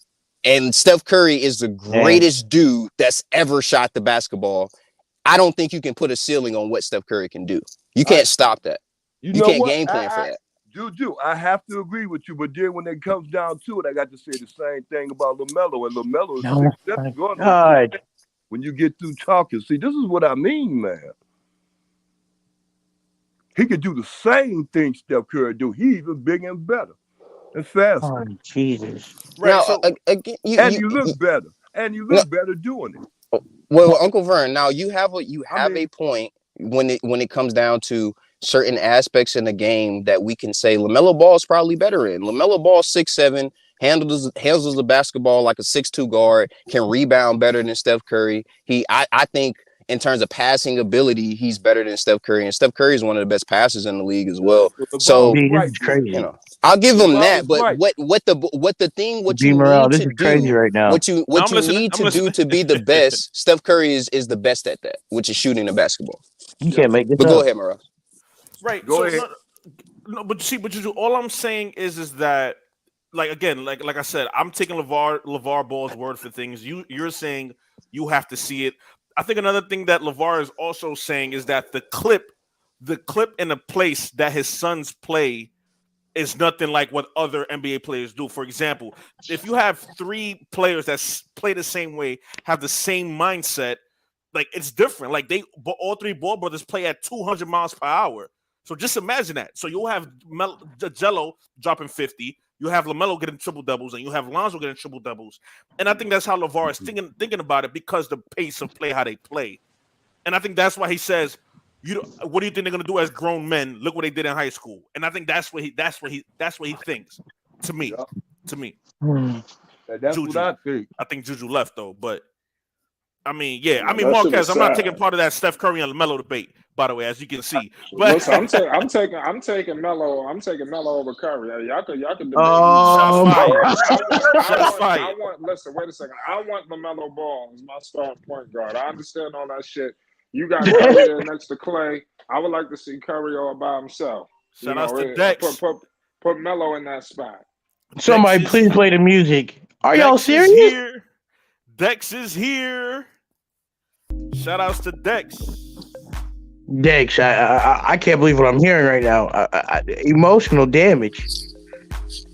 Okay, my bad. I missed out on your point, Morale. Can you repeat that, man? I missed it. Morale. What was the overall conclusion of what you were saying? Yeah, wait, I don't know if I should go after the music or. Yeah, let the music play a little bit. Yeah, just let the music play. I can't hear you. And shout out to Dex. Shout out to everybody in the chat. I don't know how they do that promotion. You're supposed to talk over the music. Yeah. Wait. I guess Like, the music. We can talk to the chat then, since I can't really talk to you. This is when Dex does like promotion for Flight TV. I don't know. Y'all subscribe to Flight. Y'all subscribe to my boy Flight Sports TV. Hottest shit in the streets. You already know, man. Y'all hit that cash out. Subscribe. And he just said the most wildest episode thing I've ever heard. I can't believe he just said that. Hit the like button, hit the cash app. I think that's how. Hit the like button. Hit the cash app. Well, hey y'all, it's official. LaMelo's better than Stephen Curry. Man. We'll take LaMelo every day over Steph. No. But Juju, what I was whoever played the music, thank you for that. Let's kind of take it back to Jello, because that's the whole thing that we're talking about. No, Juju, I was basically saying LeVar or Three Brothers. No, Juju, I was basically saying LeVar is looking at it as the clip and the pace that his sons play as. So with the pace that they play, which is 200 miles per hour, Jello could get 50 points. LaMelo's averaging a triple-double. Same thing for Lonzo, triple-double. That doesn't work. That's already been proven. Like, that whole notion that you can do that has been debunked. How do you know? We've seen it. The Phoenix Suns? No, I'm saying, like, we see that that's just not going to work in the NBA, specifically in the playoffs. I don't know. It's a very low likelihood that will work in the playoffs. My fault, Marquez. And Juju, that's why I asked you, are you not impressed? Because you're saying, it's not going to work. It's not going to work. But have you been impressed so far by the Ball brothers or by Lonzo? I've been impressed by, like, LaMelo Ball obviously has impressed me. Lonzo Ball has had his moments where he impressed me, but he's had his moments where he's completely, like, disappointed me, and I lost all faith in him. Not now, but there's moments like that. And then I regained faith in him. So Lonzo had his up and downs. LiAngelo Ball is kind of an anomaly. Yeah, we don't know yet. We don't know. Yeah. So, like, I don't even factor him in when I'm, like, having this thought process, because I'm trying to parse it out logically. Like, I'm not trying to say, like, I'm not trying to just be a hype train, right? So I haven't seen from LiAngelo, can't factor him in. Lonzo, ups and downs. LaMelo Ball, bona fide superstar in the making. Yeah. So, like, I haven't been fully impressed, but, I've been impressed at moments. So I haven't been impressed enough to say, like, what LeVar Ball is saying. I'm just waiting for my turn. Okay, go ahead. Go ahead, Marquez. It sucks that we're gonna miss LaMelo for the beginning of the season. Facts. And I mean, if now this is the perfect time for Jello to prove to the world that I'm that guy. Talk to him. That's what we were saying. Talk to him. Because realistically, Jello has that last name Ball. He's gonna bring in the tickets. That's what I'm saying. Right. So because of that reason, they're gonna have to see what Jello has right now. They're gonna have to move him up because Melo's gonna be gone. Right. So who's gonna have to take over the scoring? It has to be Jello. I don't trust PJ Washington. I don't trust Gordon Hayward. It has to be Jello. Yeah, that's crazy. Jello. And here's Dex. Marquez, Dex, the floor is yours, Dex. Listen, I love the Don King and B Morale. I love the Don King and B Morale. But I'm trying to figure out how you're gonna get Jello to leapfrog everybody when he's on the bottom tier I'm gonna tell you what of the roster. Dex, if you let me finish, explain that to me. I'm not knocking you. I just want you to explain I'm that. just saying, Dex, let me finish. Okay, I'm saying this. I'm not expecting Jello to go from the bench to a starting spot. That's not what I'm saying. I'm saying that Jello from the second bench has to become a leader and take control of that second bench. Right. He's going to take control of that second team. Marquez, because somebody got to be the leader. The leader, the one that you gave the keys to, is gone. Right. He's injured. So somebody got to take over. And Morale. Marquez and Morale. Okay, let's step into some reality now. Okay. I got the answer. Let's get Dex, it, I got the Dex. When answer. you Dex. Dex. All right, for I sure. got the answer, but when you I was letting Marquez go. Go ahead, Dex. when you look at the Charlotte Hornets updated Instagram, who are they promoting? Right.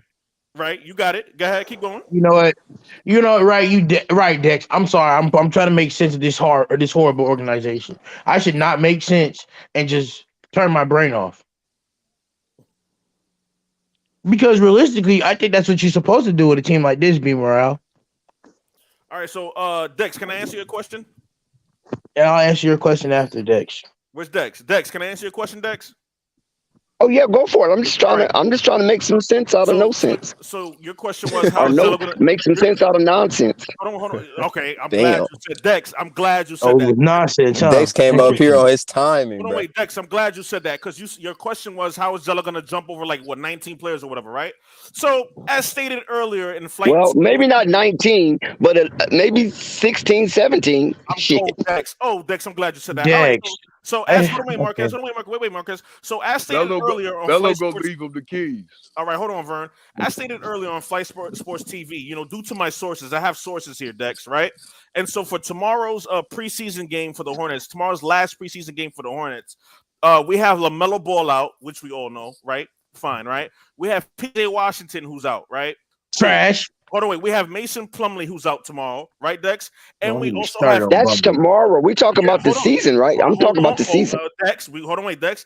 And we also have Kelly Oubre out tomorrow. So that's 5 starters for the Charlotte Hornets who's out tomorrow, which means Jello is automatically getting 15 minutes tomorrow. He's getting 15 minutes tomorrow because we have 5 starters who's out. So that's your answer, Dex, to how is Jello going to get minutes. We already, even besides that, Morale, we already concluded that Jello will get his most minutes in this last game. We already concluded that. You did say that. I want to answer Dex's question. And it's only preseason as well. I want to answer Dex's question. Dex, you're talking about regular season. I'm not asking Jello to overtake 15, 13 players. Leapfrog. Yeah, I'm not saying leapfrog. I'm saying, Dex, with the minutes that he is given, he has to go out there and show the world that not only he can shoot and facilitate, but he gotta put his foot down and let this second team know, hey, give me the ball. Give me the rock. Don't sit there and run and do a layup into a double team and you see me wide open in the corner. That's stupid basketball IQ. I don't even think Jello got that type Well, of personality. shout out to you, Batman Forever, AK817. You stumbled into the right pitfall, brother. We out here in the trenches digging foxholes for the BBB and all good basketball and other sports as well. So just go ahead and subscribe, and I guarantee you a joyful ride, and an exuberant experience. Hey, Batman Forever. Okay, go ahead, Marquez.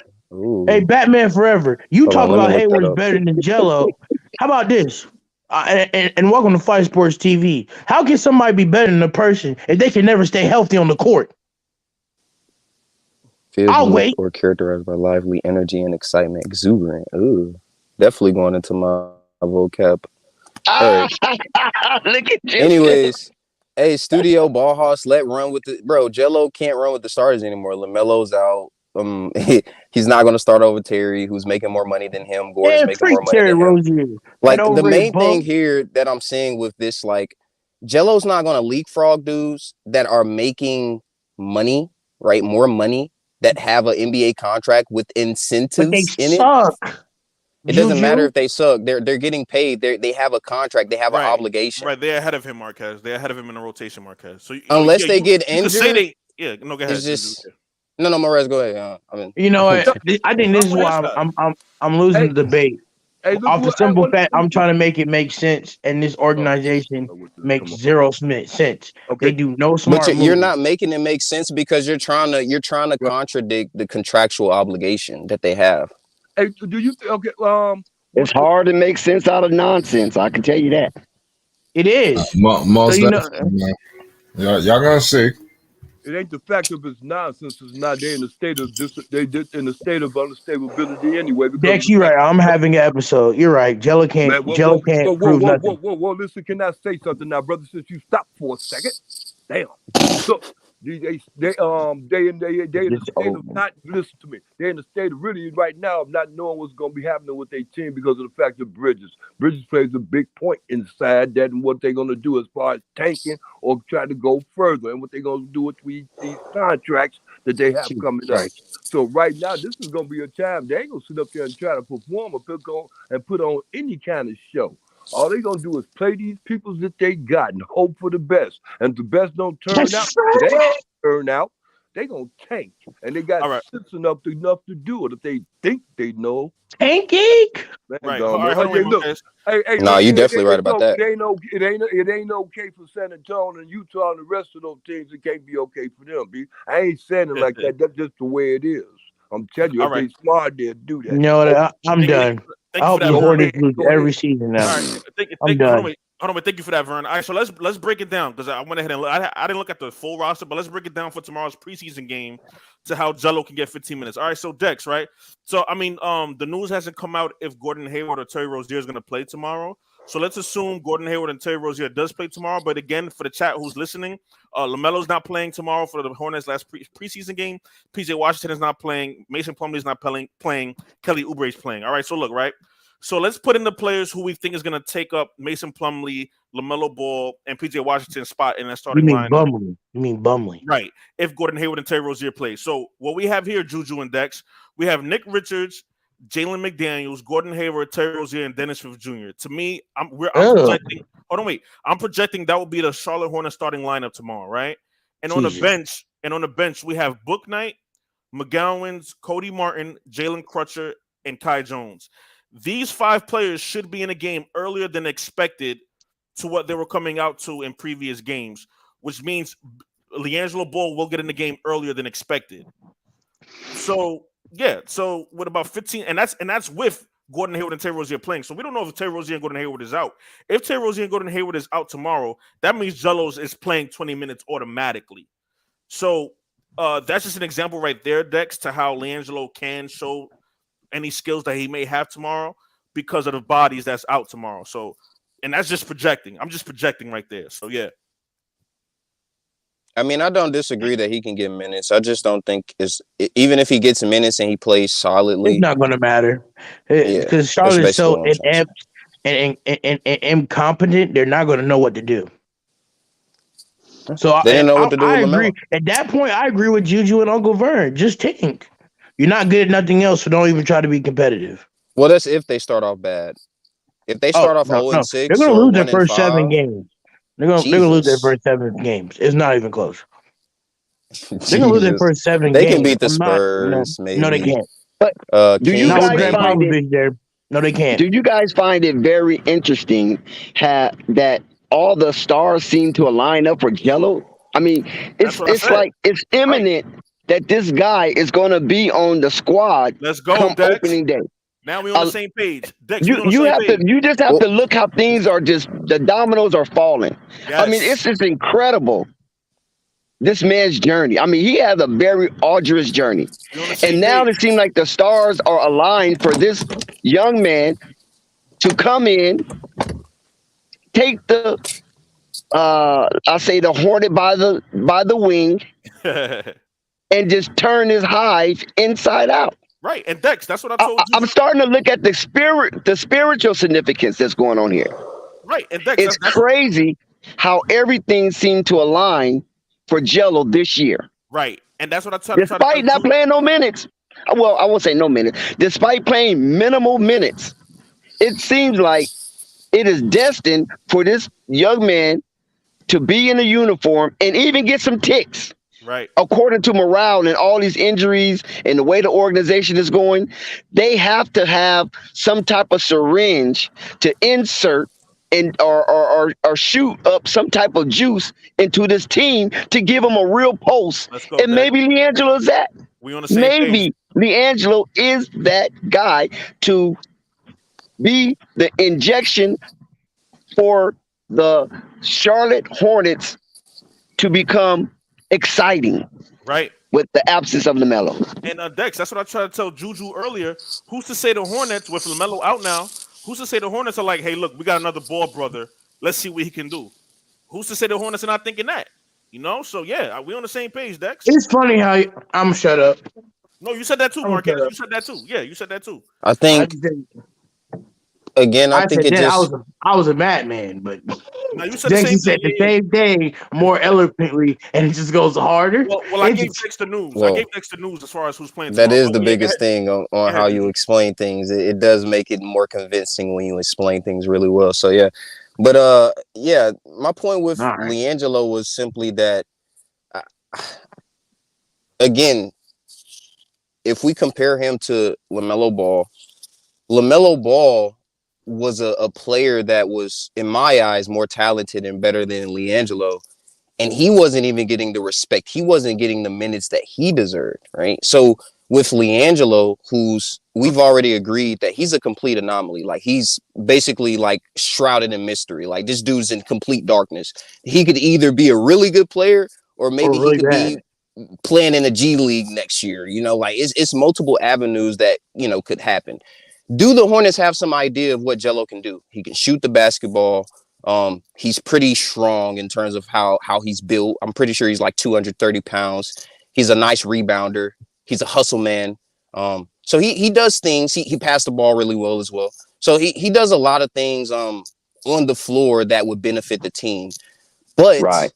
he has to actually show that on the NBA floor. He actually has to show that against NBA level talent for this team But or for this front office to even get the perception or even give him the how can you opportunity do to be that? in that or How to can get a you lot of do Listen, minutes. that I agree. if the Hold on, second Marquez. I agree with everything Juju said, and I also would like to compliment it and extend further on his commentary that LiAngelo has to be a Bogart. He has to Explain. be Humphrey Bogart. What does that mean? I What's mean, that? he has to instill himself into this offense. Right. He cannot wait around and be the nice guy and do everything the coach say do. He have to go out now since his brother is down Right. and Bogart his way into sufficient and efficient play. Because if he set back and allow these other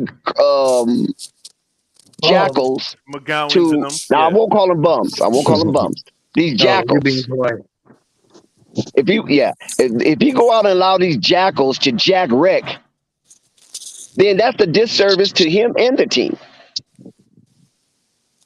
Yeah. But go ahead, Marquez. I think Marquez wanted to say something. Go ahead, Marquez. It's on you. Yeah. I just think it's funny. I'm gonna say this. I'm gonna say this, y'all, and I'm gonna explain it the best way without trying to get too emotional. But I'm a passionate person, so I'm gonna speak my truth. Be morale. Did you see that Pacers game? I did. Yes. Did you see how Book Knight and Kai Jones and McGowan was making some of the dumbest preschool mistakes that other guys who's been in the league, even rookies, don't do that. I don't even think Jalen Green was doing some of the things that these Good guys were doing. observation. Good observation, Yes. We Marquez. spoke about this on Flight Sports TV. Yes, Marquez. Keep going. Good Yes. observation right there. I love how I'm you put saying that. this to say this. The problem is not. I'm not saying. I understand that the Charlotte Hornets have made mistakes, and now they have to deal with the mistakes that they've made. I understand that because this is a business. At the end of the day, you got to play the guy with the contract, right? Yep. And the But draft pick guys, Marquez, and the as well. draft pick guys, right? I'm Yep. just being honest. But this is where the head coach of Steve Clifford has to come in. If I see that, if I'm telling my player, I don't care if it's second team or not. If I see that these G League second team players are sitting here and playing incompetent basketball and making some of the most awful decisions, and they see a wide open man in the corner and don't pass it to him, I don't care if it was Jello or not. It's the fact that you're doing that and risking the play not being made. What if that wasn't Jello there? And I'm telling you that if Jello wasn't in that wide open spot, it would have been somebody else, and they would have made the same mistake. Good observation. Good observation. Right. So I it's mean, now. go ahead. So if we're being 100% honest, It doesn't matter if Jello steps into a role or not. The other guys gotta stop making these poorly timed decisions. It does to me. They had to play better basketball. Marquez, it does to me because 15 minutes is better than 3. Listen, but honestly, would you rather see Jello be there in 3 minutes and get the ball passed to, or would you rather see Jello in there 15 minutes and be wide open and not even get looked at? Well, we don't know. See, here we go again. You guys, we don't know. You saw it in 3 minutes with the Pacers. Okay, all right, so Marquez, if he was doing that in 3 minutes, they're going to do it in 15. Have you seen Jello play 15 minutes? Have you seen Jello play 15 minutes? But I've seen I've seen these. Listen, Jello has played with this team, the second team, multiple times. He's played a whole season with them in the G League. And they've constantly missed him on wide open looks to get they buckets. They didn't even play him in the G League. Hold on, wait, Juju. Wait, so Marquez, let me paint it out for you. Who's to say in 15 minutes for Jello that Jello won't get put back points, get like a put back rebound, or get a rebound, bring the ball up, pass it, get the ball back, and shoot a spot up 3? Who's to say Jello won't get that in 15 minutes? But in 1 minute and a half, we're not going to see that. That is an issue. He's playing in the G. That's the issue is this. He's been here. These players have been in the G League multiple times. Book Knight is going back and forth from the G League. Yeah, and I saw Book Knight tonight. That's a number 11 overall draft pick. You're not letting me finish. Why is this 11 overall draft pick who was designed to be the second, who was designed to be a piece for LaMelo, has still not yet come into his own, playing horrible, inefficient basketball? And then he's trash. I'm not saying that. I'm just saying he is trash. He's trash. But listen, he's trash. But guess what? He has to deal with it. They have to deal with it because they made that decision. I'm saying, why is it?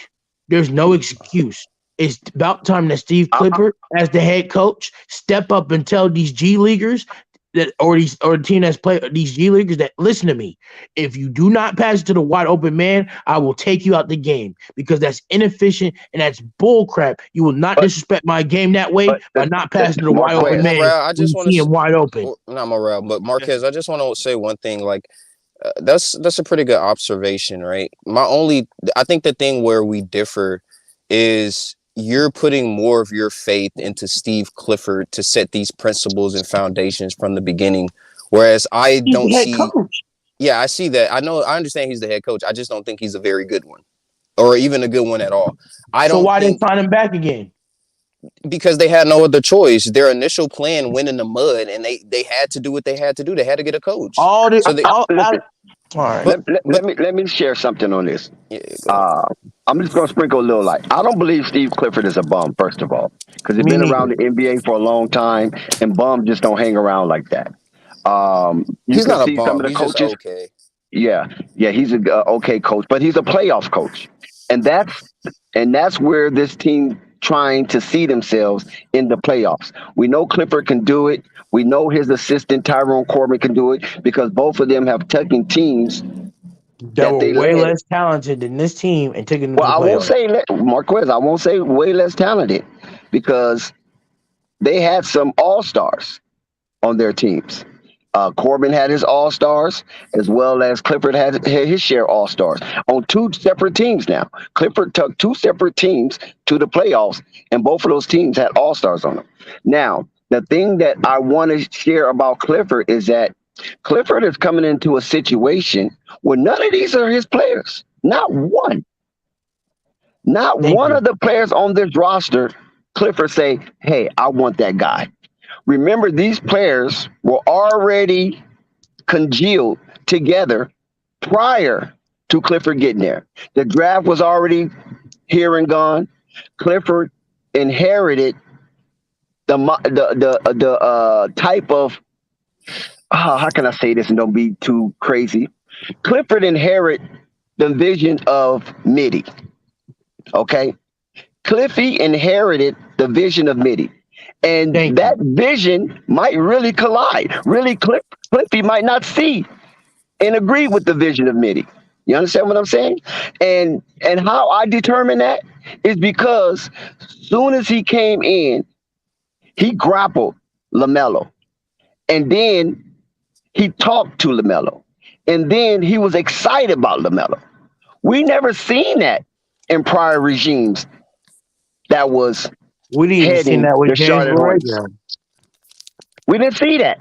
He instantly came in and said, "This is my guy," and that's why I was parading that through all of the streams outside of Flight Sports TV prior to this preseason and even the summer league. I was going through various streams saying that, and people was calling me wacky. The Hornets would never do that with LaMelo. But and I was like, man, you guys wait, wouldn't do what? Wouldn't put LaMelo as the face of the franchise this year. I mean, you have to. I know this. This is what I'm saying, Juju. You have to. But these other guys didn't see it. Oh, they Man, do who this. is They these didn't give him his guys? I will number. pull up to their panel and. Can I respond to Well, Marquez? I mean, you know, I'm gonna let them. I'm gonna let them bring themselves out. All right, so Marquez. Hey, they listening right now. I'm in the streets. I'm gonna let them bring themselves out because they know who they are. They know who they are. We can have a conversation about it because that's just obliviously wrong. Right. All right. So Marquez, you don't think Jello will play significantly No, but better? Morale, hold on, Morale. You switching something because I'm trying to lay a foundation here on Cliffy. Because a lot of people is giving Cliffy the side eye when I don't think he should be getting the side eye. Because for one thing that we noticed about Cliffy, he recognized who this franchise shoulders should be placed on instantly. Without hesitation. But I don't.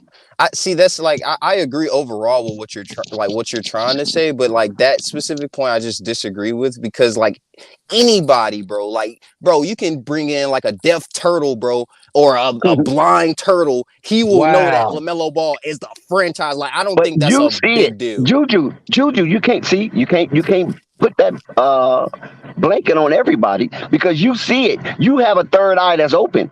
But a lot of people who love LaMelo couldn't see the Charlotte Hornets giving him the keys because the Gordon Hayward is still there. Terry Rozier is still there. Miles Bridges. See, Miles Bridges, a lot of us is forgetting the Miles Bridges dynamic because they wanted to turn the franchise over to him before LaMelo. So trash. But by default, his situation canceled him out. So he wasn't no more in competition. So you was either LaMelo or Miles. Who are we going to go with, LaMelo or Miles, right? Mm-hmm. They was kind of hesitant on Miles because of his activities outside of basketball, but they loved his activities on the court. With Miles within that triangle of 94 feet, they love what he brings to the court. They love his energy. They love his leadership. And they love that he's out there trying to be the best player that he can be according to his skill set. And LaMelo was young, right? Superstarish, rock starish. So, that don't really sit well in the Tobacco Road. They don't like that type of activities from their franchise player. They want their franchise player just to be smooth. Don't cause any rumbles. Just play and let us control everything outside of that. But with LaMelo, you can't because he's already bigger than the Hornets. He's already bigger than the Hornets. Yeah. All right, so can I respond to Marquez? Wait, let me respond to this because with your Gordon Hayward and Terry Rozier point, because is that the main argument, like when you go on these other panels that people make as to why he's not like the star or whatnot? Because if it is like LaMelo Ball, that's why he's not like the face of the franchise yet because of the other players. Now he is. Now he is. Now he is. Okay. Mm-hmm. But prior to this, Juju, we all know because we run in the same circles. Mm-hmm. We all know how everybody feels about LaMelo and the Charlotte Hornets. The Charlotte Hornets admitted themselves that LaMelo put this train on a faster track. The Charlotte Hornets admitted themselves that LaMelo exceeded all, not some, not a few, all expectations. Of course. So if that's the case, if LaMelo exceeded all expectations coming from the higher ups now, this is not coming from no scout. This is not coming from no videographer. This is not coming from no assistant coach, head coach. This is coming above that. They say he exceeded all expectations. So that means his expectations might not have been that high according to the uppers. You follow what I'm saying? So he exceeded that. He made Rookie of the Year. He broke records in his rookie season that hadn't been broken in 66 years. He became a second-year All-Star We understand that he got the call from Adam Silver, but we know he should have been an all-star. He should have never have just received no call from Adam Silver. There's no way Darius Garland got more votes than LaMelo Ball. There's no way Fred VanVleet got more votes than LaMelo Ball. I mean, come on now. So this organization sees all that. So LaMelo Ball is on a fast track to superstardom, to eliteness. He's on a fast track. You understand what I'm saying? Of The course. only thing that was holding him back was wins. But he got him in the play-in twice because he came back off of a injury. They considered a season-ending injury. He came back. Gordon didn't come back. He played it all out last season. Gordon didn't play it out all last season. Of course, he had Miles Bridges with him. And now the fans are saying, wait a minute, man. Well, why we keep looking over this LaMelo guy? What's the deal? Listen, the guy is a god, a demigod down there in Charlotte. Yeah, of course. You think Charlotte is in a rush to win with this type of acquisitions? Well, non-acquisition. The biggest acquisition they made in the offseason was to build a new floor. That's the biggest acquisition. Second to that acquisition, they got a hell of a player. Guess what his name is? Xavier Sneed. Who? Guess what Xavier Sneed is? Injured. They signed an injured player that can't do nothing for the team right now. So why? That's the off-season acquisition. Well, I think what it stems down to, because I wanted to respond to the other thing before they went into their thing. But the thing that I'm looking at here is I think the reason LaMelo Ball had unknowingness of being the face of the franchise is due to the Charlotte Hornets already like committing to a contractual obligation with Terry Rozier and Gordon Hayward. And they pretty much have to basically, now they've already essentially agreed to these obligations and they have to abide by these obligations, which also would include Gordon Hayward, maybe going out there and getting more shots than he usually would, getting more minutes than he usually would. Same thing with Terry Rozier. So I think the unknowingness was just due to what they already committed to. And Stephen Clifford coming to the team and acknowledging that LaMelo Ball is a superstar and coming to that conclusion that he needs to be the best, or not need to be the best, but obviously needs to be the guy on the team. We can both agree that's essentially common sense, right? Like most coaches that you would probably bring in. That's where you're wrong at, Juju, because we just told Marquez to make sense out of nonsense.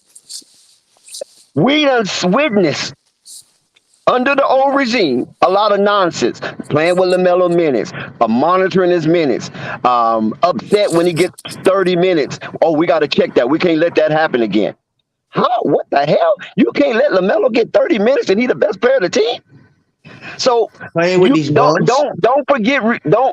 forget the history, because we don't want revisionist history. We want real history. The real history was they were trying to slow play Melo. Melo should have been thrusted to the forefront.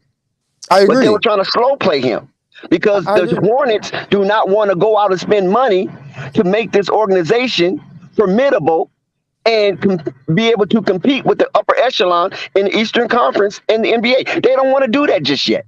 They're not ready for that just yet because that's going to cost money. Right.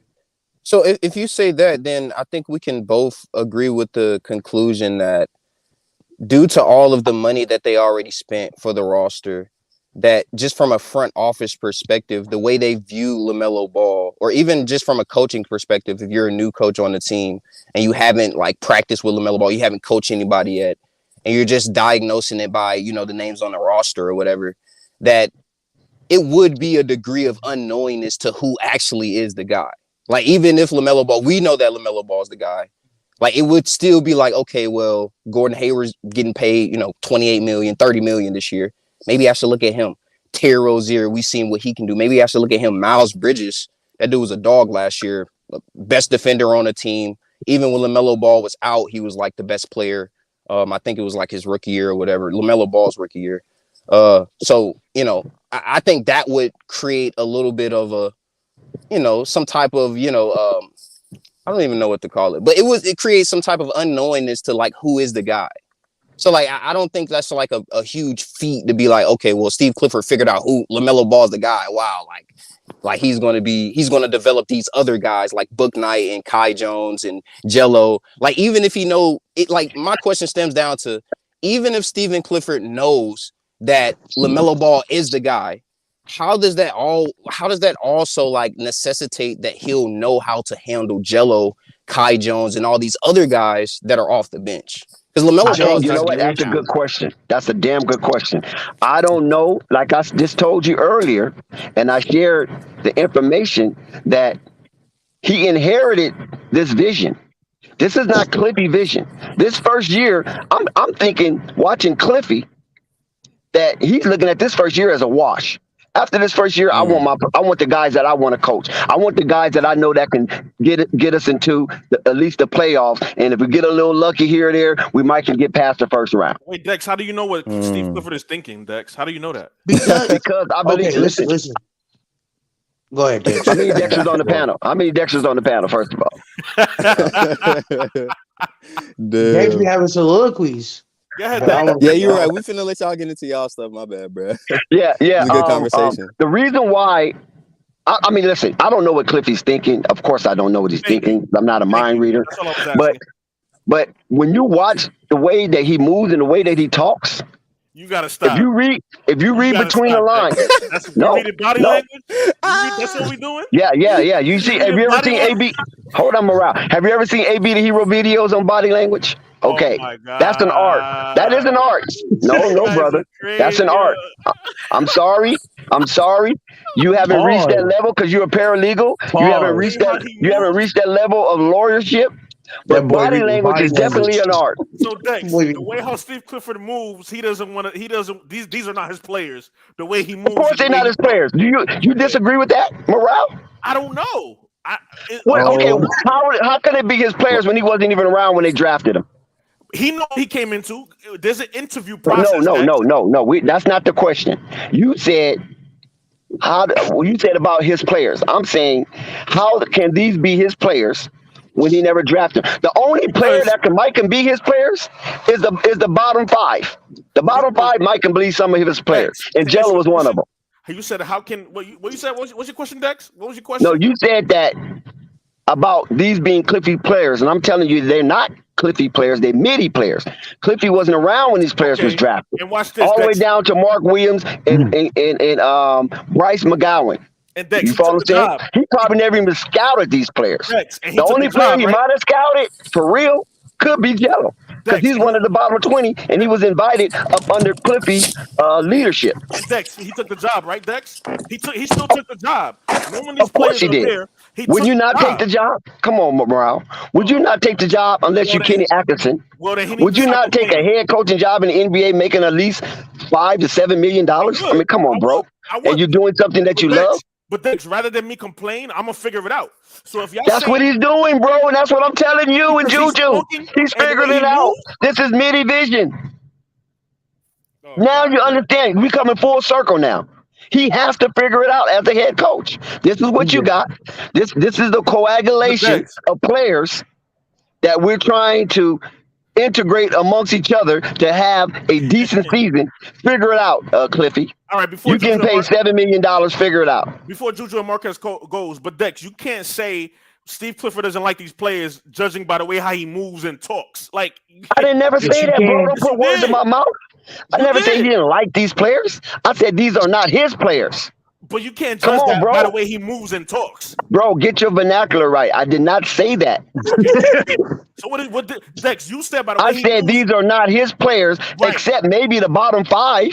Right. Because the bottom five, those are players he invited to the camp. Right. To training camp. All right. And I asked you, how do you know how he feels that these are not his players? You said the way how he moves and the way how he talks. Like I said that. Listen, what I'm saying. So you trying to convolute the conversation because you want to be right and you want to satisfy your ego. I'm not saying nothing like that. Cliffy is not hating on none of the players. It's his job to get them prepared. That's all Midi's telling him. Get them prepared. I know I drafted him. You don't think Midi got an ego? You think Midi want to come and say, "Hey man, I suck at drafting"? Look at the results. I suck at signing players. Look at the results. You think Mitty want to admit that? Come on, man. Be Yeah, human, Morale. Me Be too. human now. Be Marquez, human, Juju. bro. So he's putting that onus. He's putting the onus on Cliffy to make Marquez, filet out of That gumbo.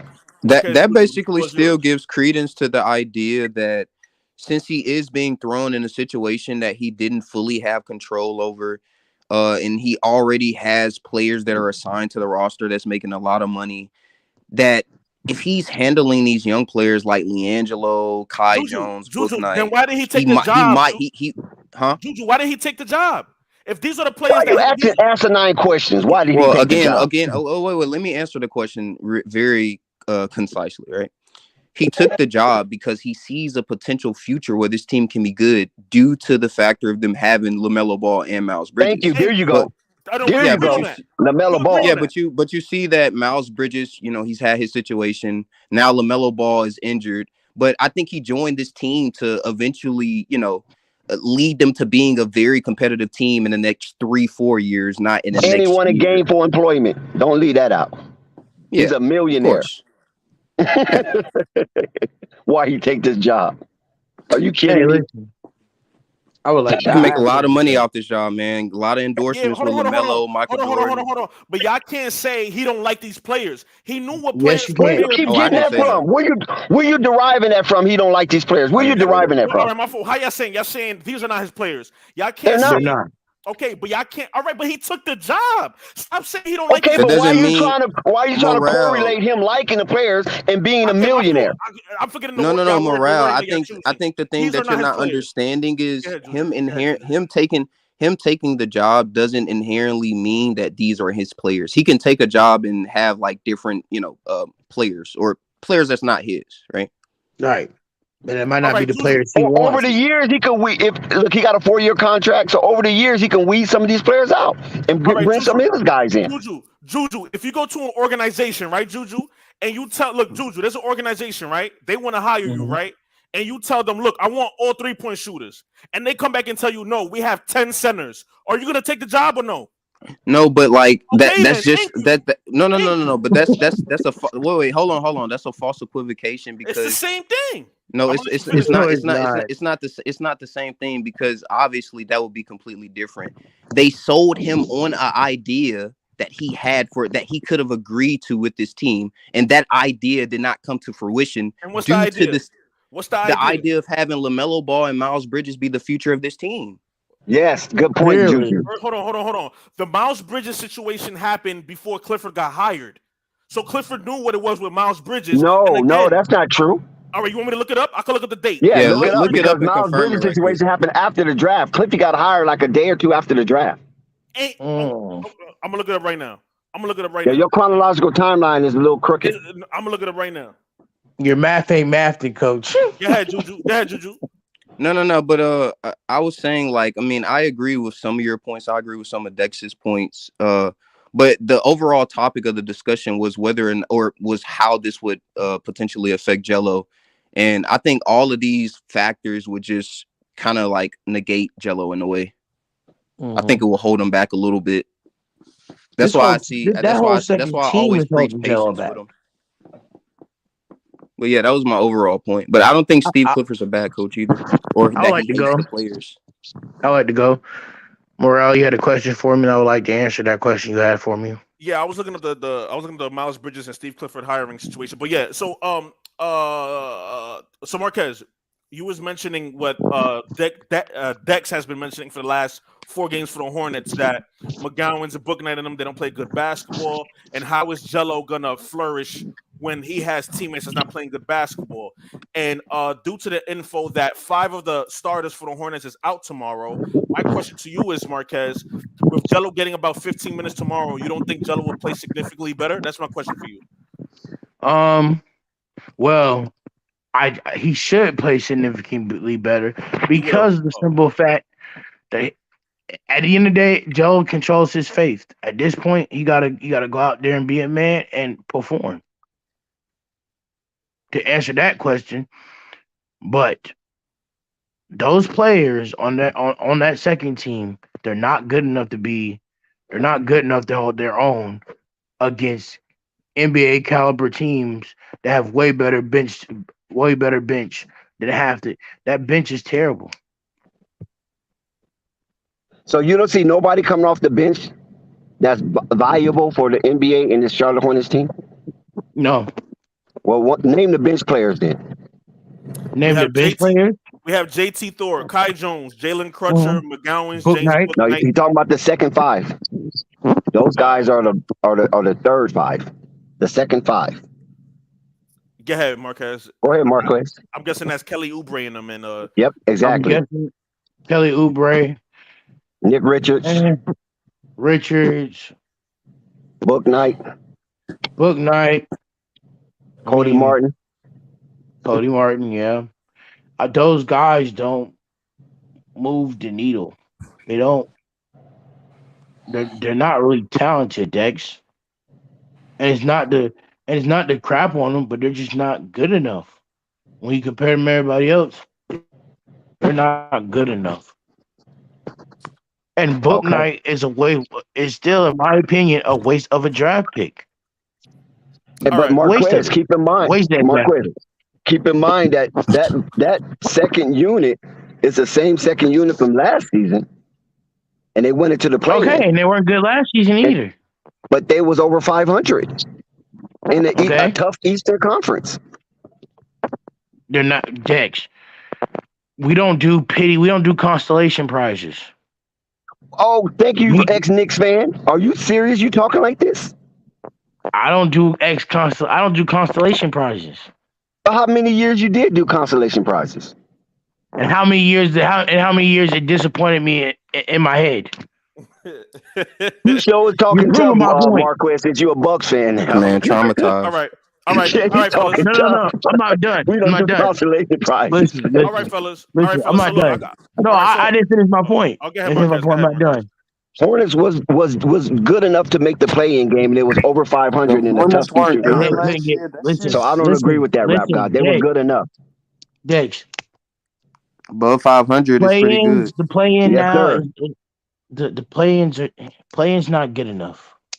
But Marquez, look, we talking about the tough Eastern Conference, because if the Hornets was over in the West, the Hornets would have been a 7th seed.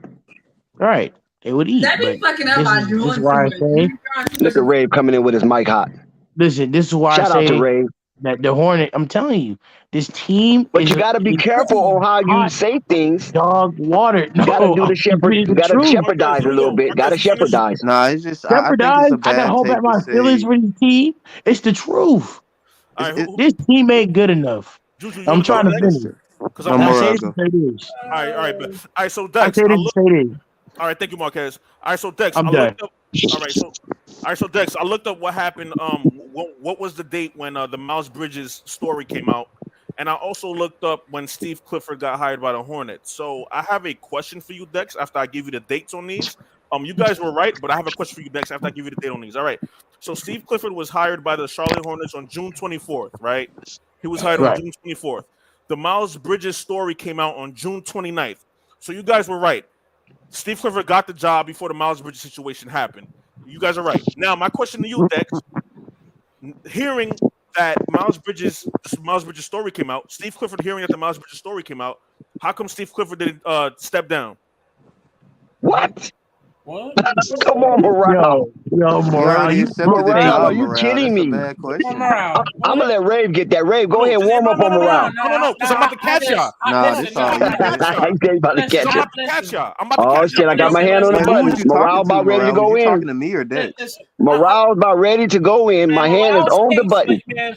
You about to have an episode. Who want to answer the question? Let me tell you something. I mean, who are you talking? If you're talking to me, I can answer it really concisely. But you can answer too, Juju. But you guys are saying Steve Clifford was hoping that he'll get both Miles Bridges and LaMelo Ball.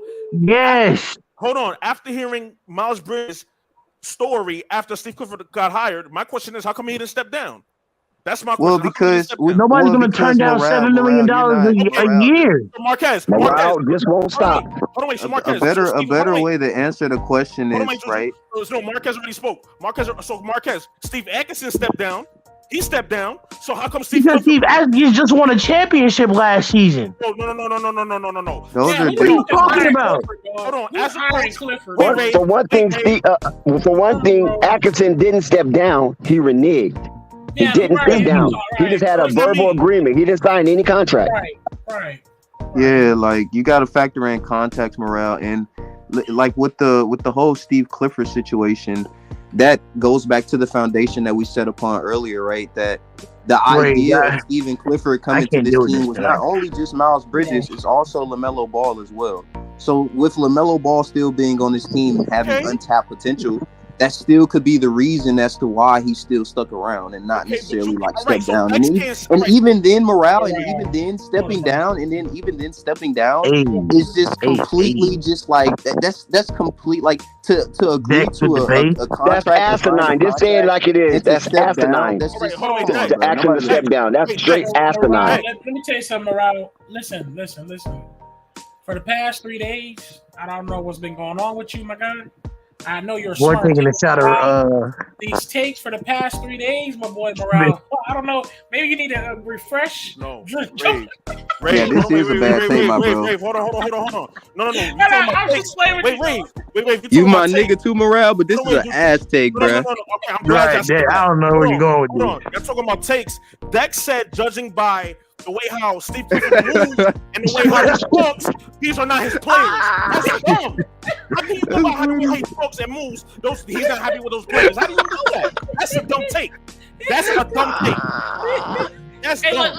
Let me I'm about ready to turn the music up on you, Morale. That's funny as hell.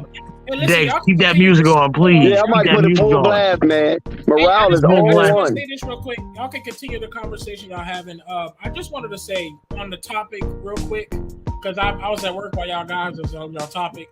Listen, LaMelo Ball being injured and not being able to start the preseason game was the exact reason why I was telling some guys it made no motherfucking sense to have guys that we feel we know we're going to get out of, and you're playing them for 30 minutes and 25 minutes. Now LaMelo Ball was injured in a preseason game. I agree with that. Now, and some dudes was attacking me on the panel on the chat. I get it. People want to make chemistry, start it up, play with each other, start getting to know each other. I get it. I understand. But it's never worth the risk of a qualified starter ever. It's not worth the risk of a starter who is very, very valuable, like a LaMelo Ball on this Hornets team, to be hurt starting the regular season. It's not worth the risk. So that's all I was telling. That's why I told Panic and several guys. Yes, to me the preseason is for me to see those guys off the bench, those guys in rotation. Let's see more LiAngelo Ball. Because I don't want to see a damn Kelly Oubre and LaMelo. A James Book night. I'm sorry. That's how I feel about that, bro. I don't want to see a James Book night and Kelly Oubre waste 30 minutes on the court. I know what they bring. Kelly Oubre's out tomorrow. Kelly Oubre's not playing tomorrow. Exactly. You're just proving it's like that's my point. It's you out here got LaMelo 34 minutes on the court, 25 minutes on the court. In a preseason game, bro. In a preseason game. You got Kelly Oubre and all these guys 25 minutes. Like, I mean, essentially, 15 minutes. 29. I would say only 15 minutes.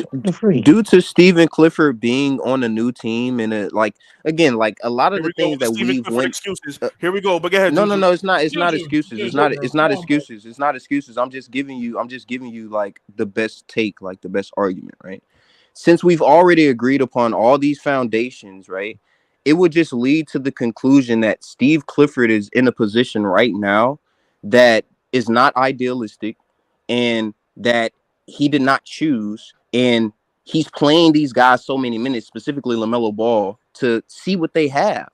He has to, essentially. But he should know what LaMelo already. Hold on. This is where I'm gonna disagree with you. But Ray. Let me disagree. I just want to interject this to you, though, Ray. That injury that LaMelo Ball suffered, that could have happened 1 minute into the game or 48 minutes into the game. Because it happened by LaMelo being aggressive, driving to the rack. He shouldn't be playing 48 minutes. Listen to me, Dex. No, I said that injury, that kind of injury is common. I got you. Come on, listen to me. I know the saying. You can never ever stop an injury. If it happens, it's naturally it happens. I get that. That's not what I'm arguing. And I'm gonna argue to Juju. Everything don't deserve of argument. You know why? Because I'm gonna tell you this. It's a thing called film. It's called film. You know what LaMelo Ball does. Film shows LaMelo Ball is assertive, bringing the ball up the court, having a fast pace. You don't need to go through him. So out are there we gonna bubble wrap LaMelo Ball now? Wait, can I please respond to that? Even if he has an idea or he has some sort of a quantification or let's say like numerical value he can place on LaMelo Ball, he still has to implement LaMelo Ball in these systems with the other players, which is the main thing as to why him playing LaMelo Ball more minutes than usual, right? It makes sense. It's not completely like just baseless or stupid that he's doing that. It's a reason as to why. Where's LaMelo Ball now? He's injured. Ray, Dex just told me. Wait, Rave, don't do that, Rave. You disagree with Dex that play could have happened at any moment in the game. It could have happened at the start. It doesn't matter. Check this out. Forgive me, right? It's the regular season. Just like you just said, he implement his shit. How can you implement with LaMelo Ball can't even play anymore? Explain to me how can he implement now? Well, Rave. That's a good point. You're way off. No, it's not a good point. It's not a good point. Let me respond. Rave, that's a complete non sequitur. Then I know you probably don't know what a non sequitur is. Listen. A non sequitur is just something that's completely irrelevant to the topic, right? That has nothing to do with anything. You already agreed that the injury. Right? That could have happened at any moment to LaMelo Ball, so it does not matter. It does not matter. Bro, we gotta stop using these big words, bro. What we do know, Steve, Rave. What we do know is that Stephen Clifford is in a new situation that's not idealistic with players that he did not want. So he's going to have to put LaMelo Ball in the scenario playing with these players for a longer period of time than usual to see what they can do and get them used to playing in the system that he wants to implement. Like, that's not fucking baseless. Like, I don't understand, bro. That's preseason. Hold up. See what you're arguing is understandable, and it's a straight, great, compelling argument. You're giving a great argument. That's facts. When you're a new system, a new coach, when you're trying to implement something, you want to see how guys run things. So I get that, and to me, I feel like that's the other side of things. But what's more important? This nigga healthy coming into the regular season? Or wow. Not? To me, that's how I feel. Now that LaMelo Ball is hurt, you tell me is the Hornets going to win their first 5 games? They're not going to win the next 7 games. That's besides the point, Ray. That is besides the point. The overall, Rave, listen.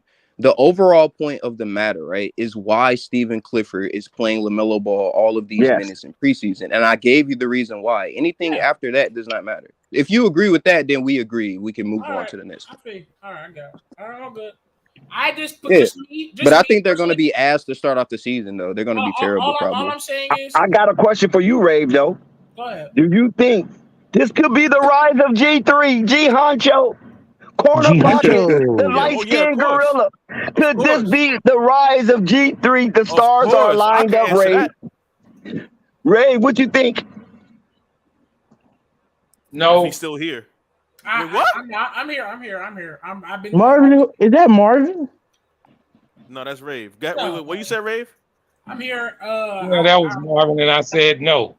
I said no too. I agree with Marvin. All right, so hold on. No, kind of too. So Marvin and Rave. LaMelo's out tomorrow, which we know.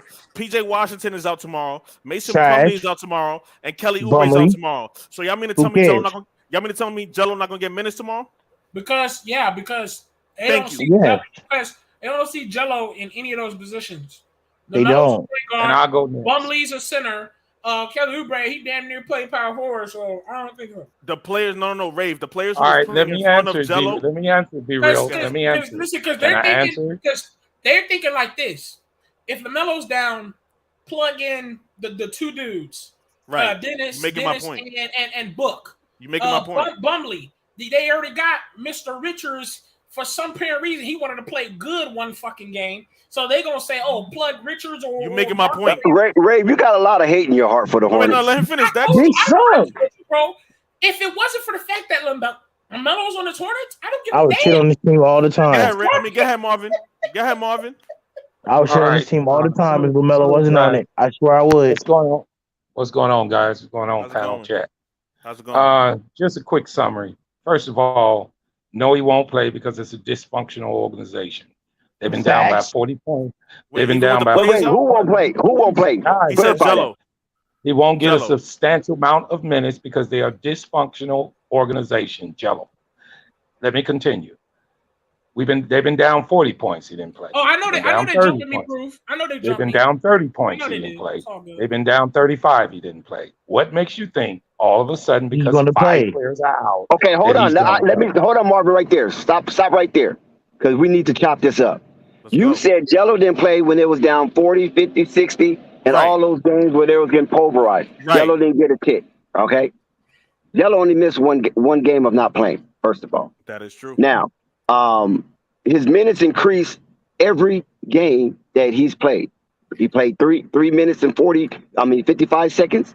In one game, he played 5 minutes, and then the last game, I think he played 5 minutes and 40-some seconds. So every game that he participated in, he did get increased time. Of course, it's not nothing to call home to mom about. You know what I'm saying? But the trend, we're looking at the trend now because we're being analytical. Also, Marvin, I'm gonna ask you this as a basketball mind, because Marvin been watching basketball for a very long time. Before 50 years. Before me.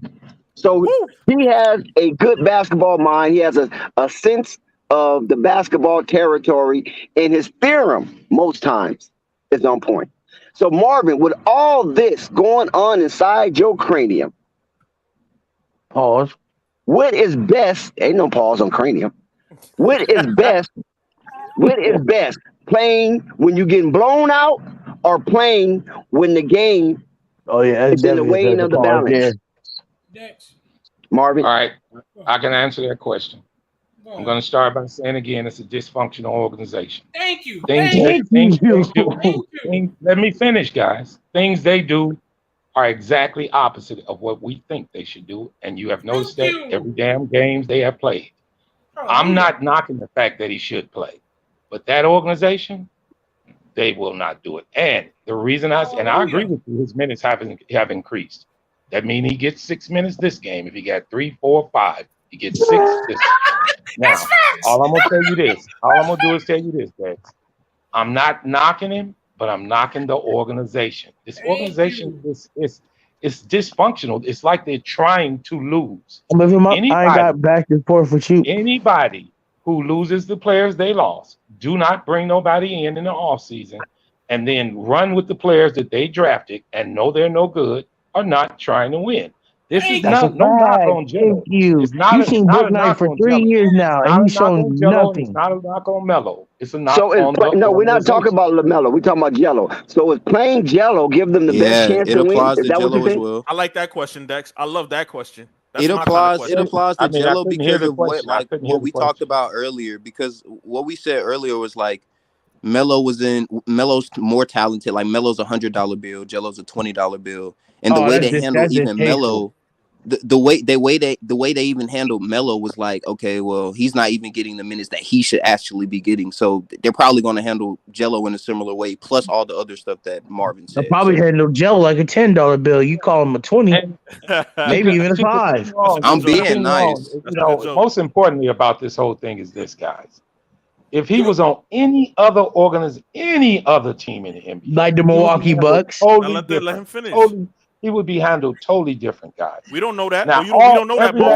Who are you referring to, Marvin? Please say the name. He's talking about Jello. Okay, let him say Jello. I wouldn't mind him trying out with Chicago. I bet you we would give him some minutes. Marvin, we don't know that. We don't know that. Wasn't Jello on the Pistons? Hold on, wait, Marvin. Wasn't Jello on the Pistons? We see how that went. Wasn't Jello on OKC Thunder? No. We see how that went. Let me finish. So you can't say on the Bucks he's going to be handled different. You can't say that. Morale, before you throw out another bad take, that ain't true. The Chicago Bulls has a better structured offense.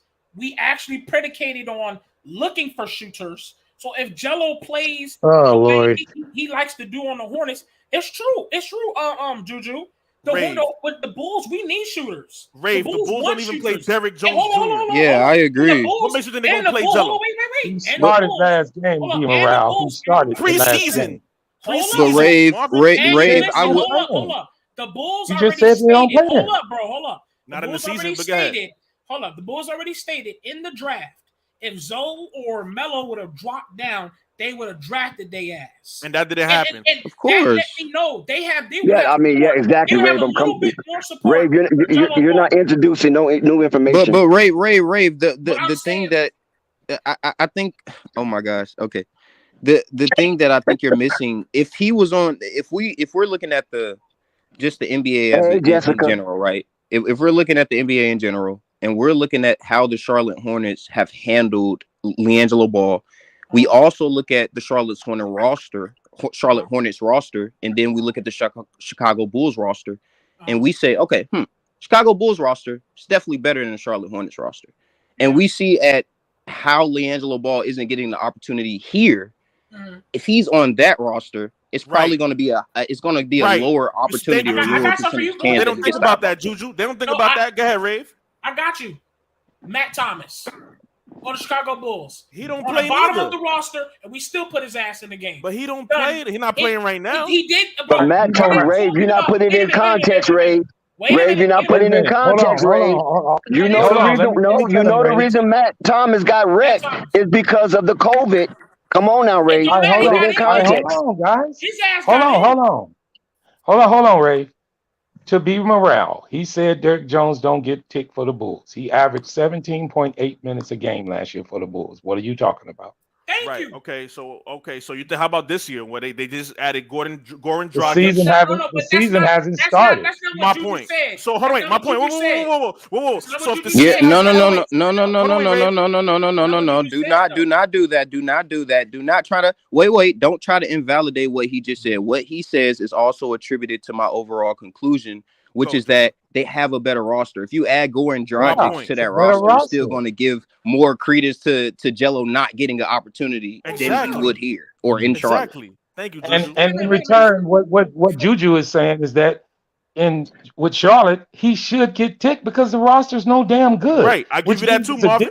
I give you that too. Means it's a y'all gonna be surprised when Jello get all these minutes come Wednesday. Say tomorrow. No, tomorrow. Oh, tomorrow? Yeah. Oh, tomorrow. Is that the 12th? Let me put it in more terms. Yep, tomorrow. Let me say this. You're right.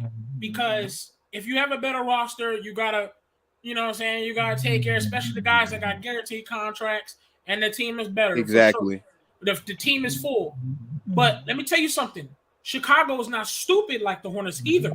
If there's a guy outplaying somebody on a consecutive time, especially showing that he's playing within the team and trying to work his way up upon the roster, they're going to let that guy go up upon the roster. That's a hypothetical, though, because Jello hasn't outplayed anybody thus far. We haven't seen that yet. But prime example, what Rave is talking about, Patrick Williams and Javonte Green. Prime example of what Rave is talking about. Let me say that. Hold on. Oh, no, that's a great. I agree. I agree with the overall generalization of the point. I'm just saying they can't specifically be used to validate Jello on the Hornets, though.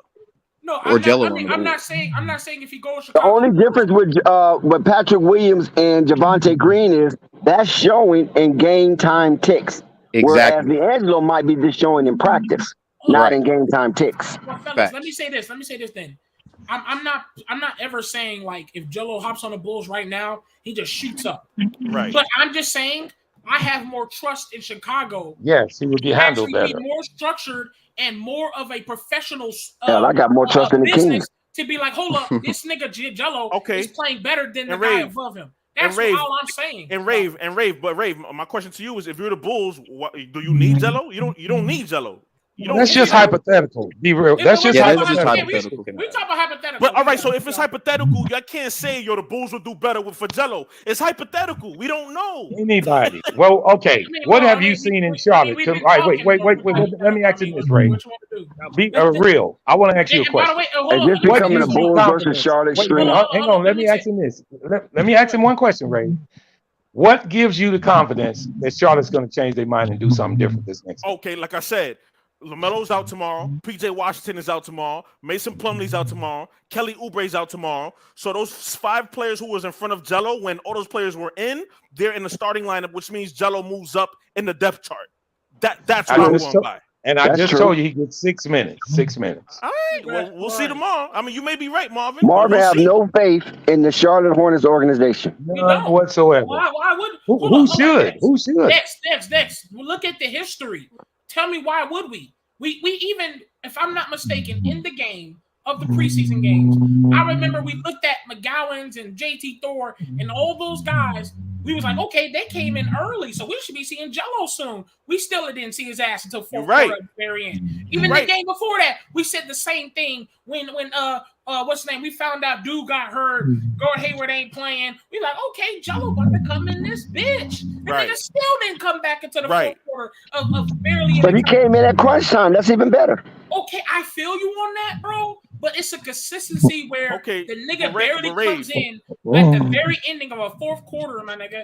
And Jello closed the game out last game. Do you guys understand the importance of that? It was a tight game.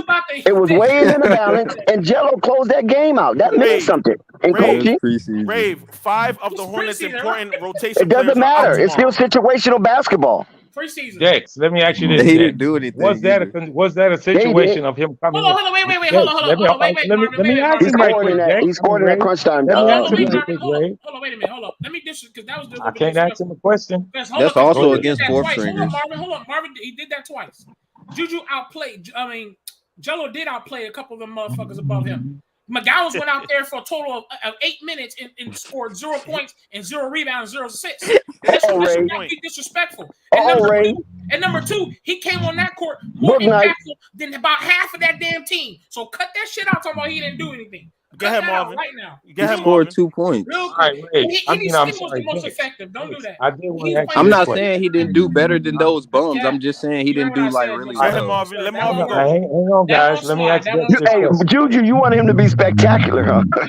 Yeah, like I mean, like I want it to be similar to like I keep making the distinction. Like if he can do something like LaMelo, where every single second like LaMelo Ball steps on the court, he's just spectacular. Like if he does that, he has there for 4 minutes. What the fuck? Go ahead, Marvin. Marvin wanted to go. Rave. LaMelo Ball could do it. Hold on. Wait. Right. Oh shit! Let me put my hand on the button. Rave, you need to calm down, bro. What I'm saying, Rave. What I'm saying is not unreasonable. Because you're being disrespectful. Tell me how much time LiAngelo had. Rave is lit. Tell me how much minutes is he getting to do it? Bro, what does that have to do with LaMelo? I'm saying because you're asking LiAngelo to go like almost similar to LaMelo, go crazy and go. Yeah, because if you look at LaMelo, Rave. The reason I'm making the connection with LaMelo, because if you see LaMelo Ball when he plays on the court, even when he wasn't getting minutes, every single second he stepped on the court, we knew he was spectacular.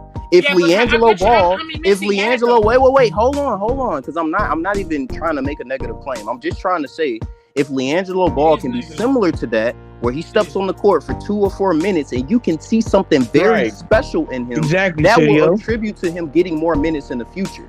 That's why I'm making a connection. He had 22 points. What are you talking about? I'm talking about in the preseason against NBA talent, bro. I'm not talking about G League.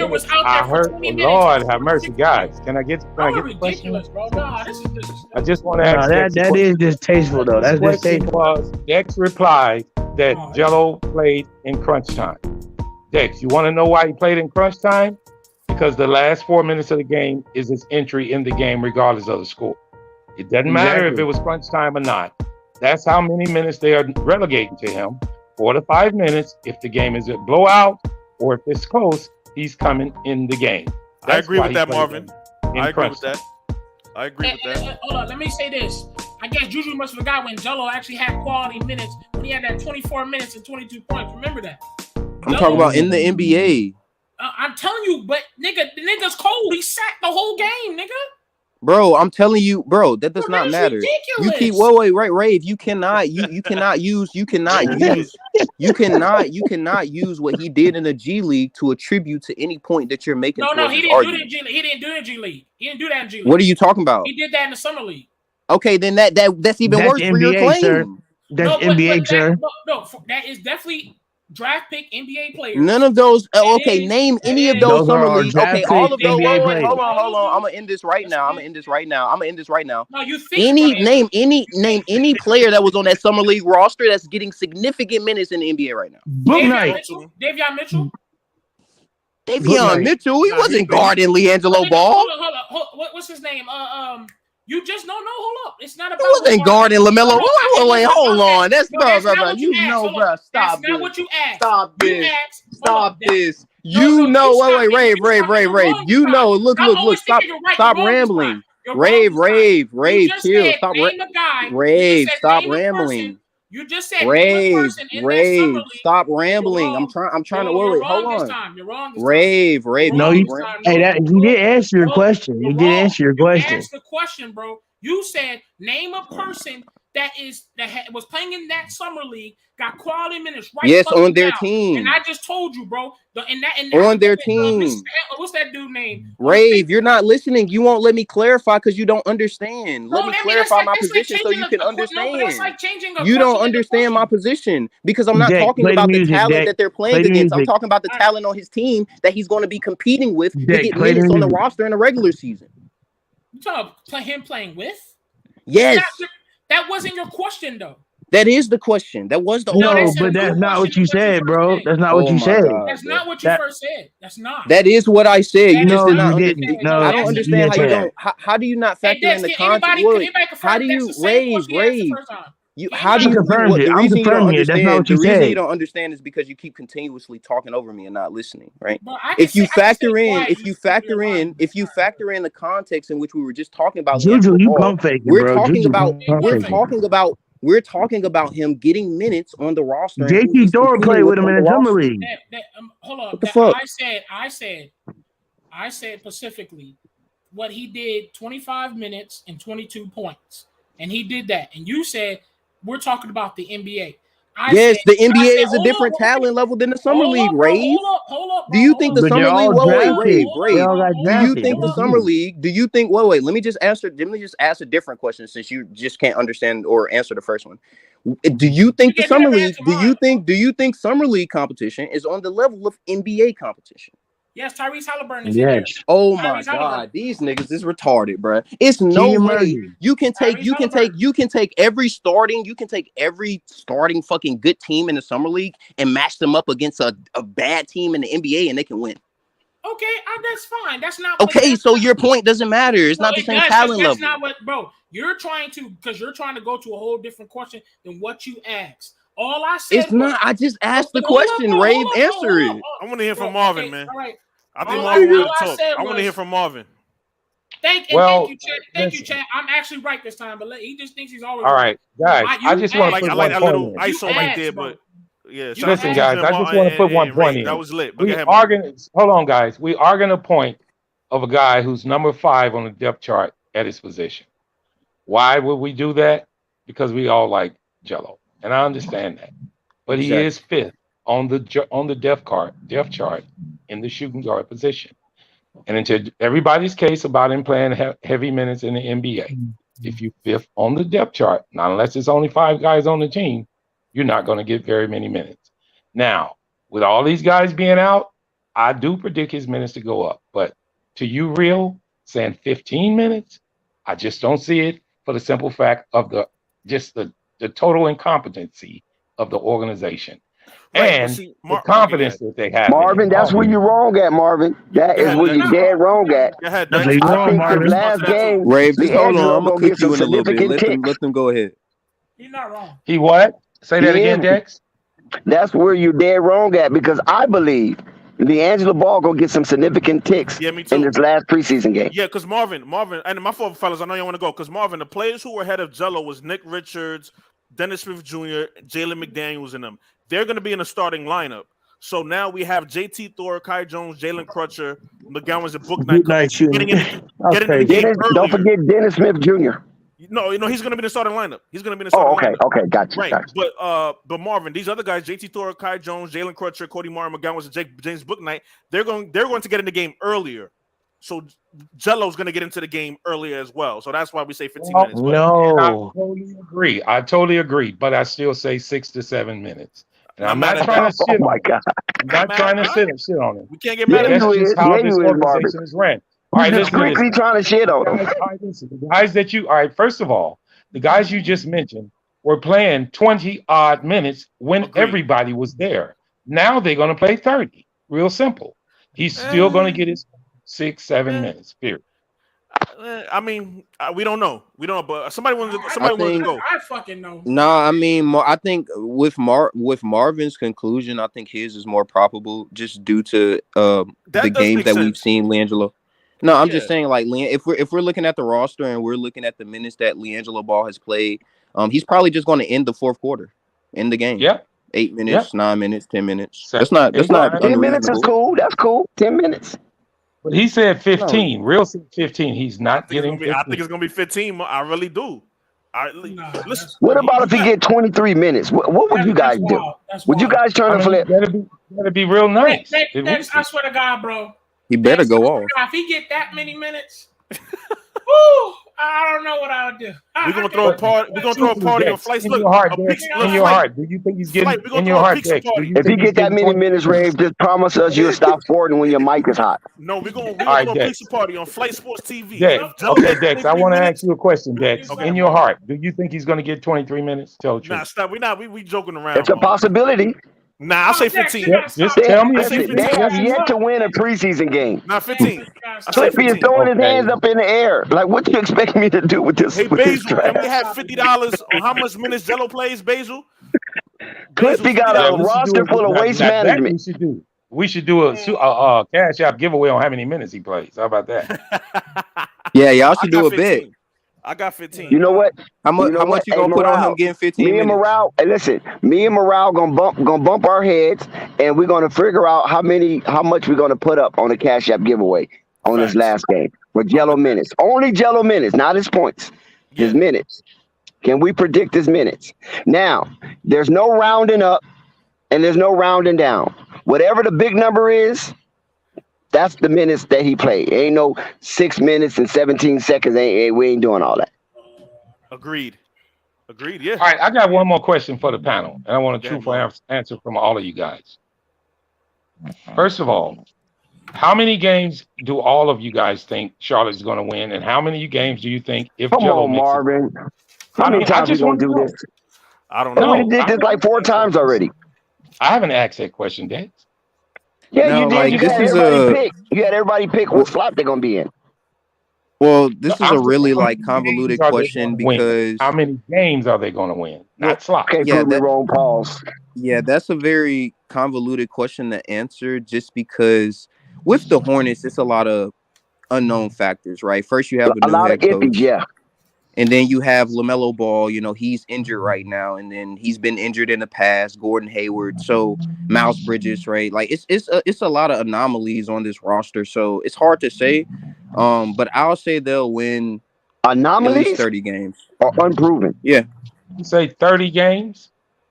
Yeah, probably like 28 to 30 games, 27 to 30. I'll go down a little bit more. Yeah, I'll go down in the 20s. Bump I'll go down in the 20s too. I think 25 and up. Between 25 and 30 is what I say. Oh, well, that's low, Marvin. Wait. You said how many games, Marvin? He said 25. That's 25 to 30. Oh my God. 25 to 30. Okay, now with the current roster, how many you pick them? Okay, I mean, even if they were healthy, how many would you give them, Dad? If they won 40, would they win 40, 45 games last season? Or 43? 43 last season? With Miles Bridges and Montrezl Harrell. Continue. Well, Montrezl Harrell, I'm not even really counting Montrezl Harrell. He came on late. I am. What you mean? I am. What? I am too. He was a late addition, compared though. to the talent they got now, hell yeah, I'm counting. Pause. No homo. But he was a late addition, though, Ray. But Miles Bridges was there from the beginning. You got to now wait a minute. I did just say yesterday. Hold on, wait a minute. You got to look at the roster now. Multiple guys is not even going to play the first game, and the fact that LaMelo just recently got hurt. Okay, what's your number, Ray? What's your number? We don't even see LaMelo. What's your number, Ray? 30. Yeah, well, that's better. That's better than 25. I mean, you know. That's it. But I mean, 25 to 30. That's 43 games. Same, 30 is around right. That's about right. 30, 35. That's about right. Not 35, 30. No, I'm saying that's a good number. But 25, I think the Charlotte Hornets is better than 25. How many you figured, Dex? Around what Ray say, between 30, 35. And where does they won't win 43. I don't believe they're going to win 43 games. I'm taking it down a notch. How many minutes Joe's going to get? I'm going to tell you how many minutes Joe's going to get tomorrow. How many? He's going to get 12. No. That's too much. I'm not mad at that. Oh, my God, Marquez. That's too much. I'm not mad at that. Marquez telling the truth. Wait, what he said? Go ahead, Marquez. He's going to get 10 minutes. I'm not mad at that. That's good. And bull crap time with bum book night and nobody else passing to him. Hey, that's good minutes to me. 10 minutes, that's all he needs. That's all okay, he needs, 10 my minutes. final question to you guys is this. If he gets 10 minutes tomorrow, does he make the roster? Hell no. He already made the roster. That's a great question, man. Marquez, you think Jello's going to get cut? He already made That's the roster. another great question. Hey, listen, I think so because this Hornets team is so inept. They only signed Jello to keep Melo happy, and now that Melo is injured, I mean, that they don't have doesn't no mean use for anything because Jello. Melo injured. He ain't going nowhere. Yeah, you think that's an opportunity? Well, see, Marvin, to answer your question, I think with LaMelo being out, that's an opportunity for Jello to still be on the roster. And I think somebody got to sell these tickets. Dex mentioned that earlier too. So That's what so I think, terrible. But you gotta have Jello sit on the bench for a whole season and sell tickets and to get opportunity to play basketball. Marquez, That's a pay. All right, so Marquez, did you know LaMelo Ball was gonna get injured today? That's what I'm saying. Y'all be trying to predict stuff and don't know nothing. Did you know LaMelo Ball was gonna That's get right, Morale. injured Get on his ass. Listen, you know I knew LaMelo could potentially get injured. You're putting 34. Right, next topic. 34 minutes on a You sound like KNT yesterday. Hey, listen. 6 days ago, Marquez was a Knicks fan. You feel me? Like, yeah, he was. Stop it. You know he's a flipper. You know Marquez a flipper. They trash ass, man. Them niggas hype over Jalen Brunson, man. Fuck out of here, bro. Small. 6 days ago, he was a Knicks fan. They didn't get Mitchell, and now he flipped to the Milwaukee Bucks. So Marquez is a cold flipper. So we take whatever you say with a grain of salt. Another question to you guys. Did you guys know how many games that Miles Bridges led the team in scoring last year, regular season? Here we go. Go ahead, Marvin. I want to say at least more than half. More than half. And now they don't have him. Telling y'all that it's not doomed. You guys act like it's doomed. Melo will be back in about 3 weeks? Well, and what's their record? What's their record without him? It's the fact it could be probably 3 games under 500. Bro, it's the 3 fact. games under 500. Bro, you're talking. You got to put everything in perspective. That's all. It's just the lack of talent. Guys already hurt. LaMelo, he is everything for the Hornets, and he's hurt. Dusty players like Gordon Hayward stealing money from the organization who can never stay on the basketball court healthy enough. Little guys and Terry Rozier who think they're the number 1 option, but honestly play like a number 3 option. But it's Marquez. So what would you do with this Hornets roster? You the GM. What would you do right now with this Hornets roster? What would you do? Simple. LeBron that shit. What I would do? Listen, hold on. You asking me what I would do? The very first option. Here's what I'm doing. I'm Jello. Here's what I'm doing. I'm going to Steve Clifford. I'm bringing him into my office. Right. And I'm telling him resign by All-Star Weekend. Mitty will resign by All-Star Weekend. That's my Nostradamus. I'm telling you this. You asked me what I would do. I'm going to Steve. I'm calling Steve Clifford into my office. This is the last final game. I said, listen to me, Steve Clifford. You listen well. You listen good. I'm tired of seeing these bum G leaguers Over not passing me, Marquez, you're the GM. You Jello can the waive ball. those players. Why you can waive those? You're the GM. What would you do with these players? You're the GM. Oh, What would you okay. do? Oh, okay, fine. Since you asked me that, I'm waving Book Knight, get his trash ass out of here. All right. I'm getting rid of Ty Jones, get his trash ass out of here. Right. Okay. I'm putting Terry Rozier on the trading block to see what I can get for him. Keep going. And Gordon Hayward, I don't care how much his contract is, get his old decrepit ass out of here. And watch you take a cap hit and be in debt. But go ahead, keep going. That's fine. Team gonna be extra ass with this nigga running it. Keep going, Marquez. Go ahead. That's fine.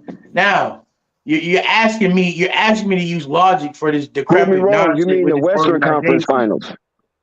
Okay. Now listen. Here's what I would do. I would say this is what I would do.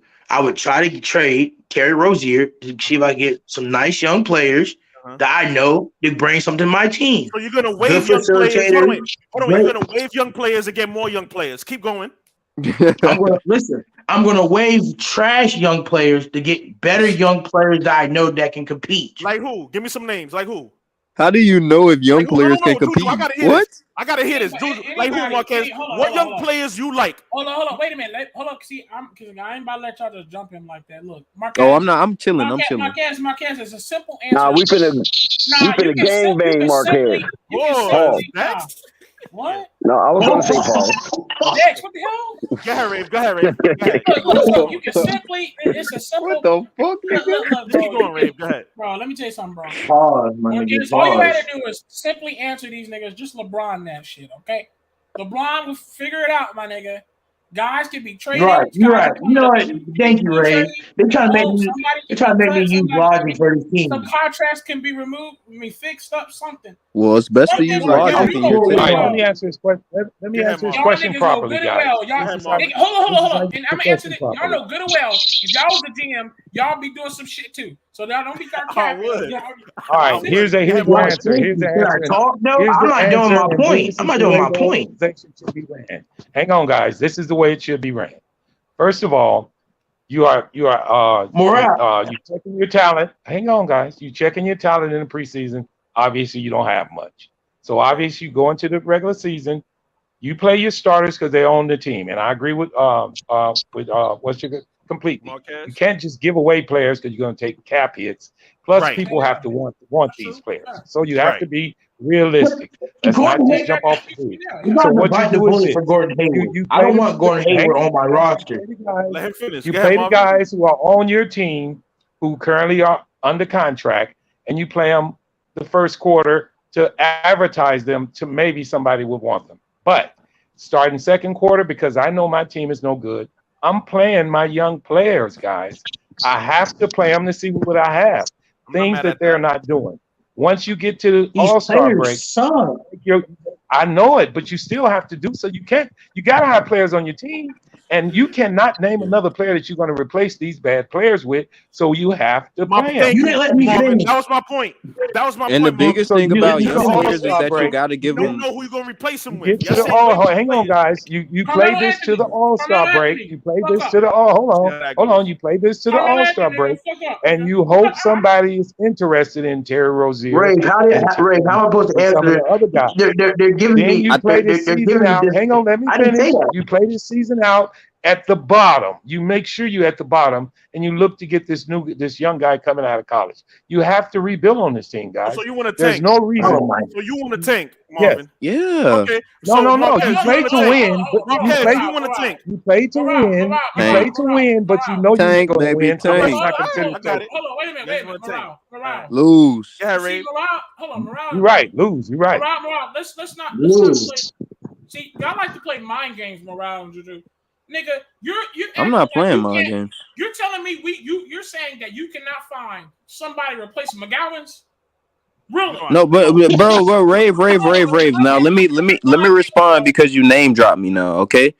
The thing about these young players, not only do you have to play them right, you have to give them time on the court so they can develop. You also have to see what you have. We know you have to give them an opportunity. We know the basketball player when we see one. Wait. Hold on. It's been games where LaMelo Ball, like even his first game where he had 0 points and everybody was fucking shitting on him. I don't want to hear this thing. I don't want to use the preseason for these young players to diagnose whether or not they're bad or good. We have to give them an opportunity. And even still, just like Marvin, and just like, wait, hold on. And just like Marvin said, if we're even going to trade these players or make them look good, right? We have to throw them out there. We have to give them an opportunity to do so. If they're sitting on the bench or waiting, what are we going to get out of that? We're just wasting money. This is where you're wrong, because y'all are talking like these guys are 1 year players on this team. These guys, McGowens is a rookie for multiple years now. McGowens is a rookie. Some of these guys have been on the roster. McGowens is a second-year man. Wait, hold on, bro. Yo, Dex, you hear this, bro? This is where y'all are so unfair. Y'all being so unfair. Even with Booknight, even me, I can sit here and say I hate Booknight. I think that nigga's trash. I don't even think they should have drafted him. But they still have to give him a proper. No, they don't. No, they don't. Not only they don't. Listen. Oh my God, he's bro. not good enough. Y'all niggas don't listen, bro. Hold on, Marquise. Y'all niggas don't listen. Booknight, bro. Listen. Even if you don't think he's good enough, we cannot agree, or we cannot disagree that he has not had sufficient enough amount on the court or amount of time on the court to even prove if he's good or bad, or to even become good. They have to give him an opportunity. Bro, I disagree. Hold on, Marquise. Hold on. I disagree with you, because I'm gonna say it again, because maybe you're not listening. Some of these guys, including Booknight, they sent him towards the G League because he was on the NBA roster. He was playing on some of those games in the regular season. They realized, this dude is not good enough. He was barely playing, Rave. He was not playing significant minutes consistently. Bro, Nick Richards, Rave, Booknight, Rave. You are wrong. This is how I know. This is how I know you're not a Hornets fan, bro. Booknight, wait, Rave. You are wrong. Booknight did not play significant minutes last year consistently. It was times where he was on the end of the bench barely fucking playing. I didn't say that. I didn't say consistently. Okay. I said so he hasn't had a proper opportunity. He hasn't had a proper opportunity. Wait. Hold on. If you agree with that premise, then you also agree with the conclusion that he hasn't had sufficient enough opportunity to prove himself. No, even if you think he's trash right now.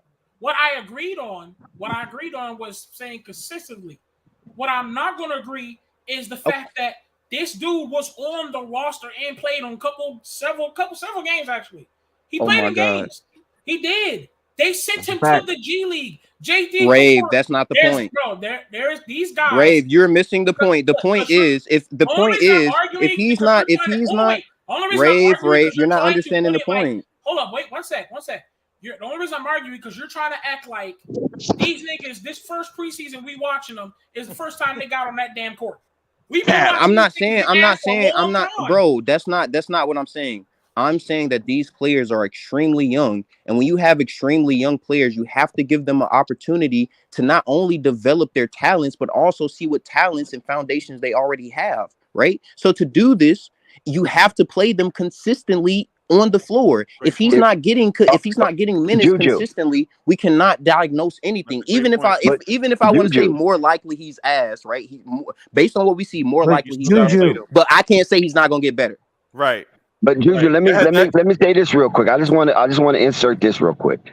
We done seen some of these players that's on the summer league and the G League, back to the summer league, now preseason.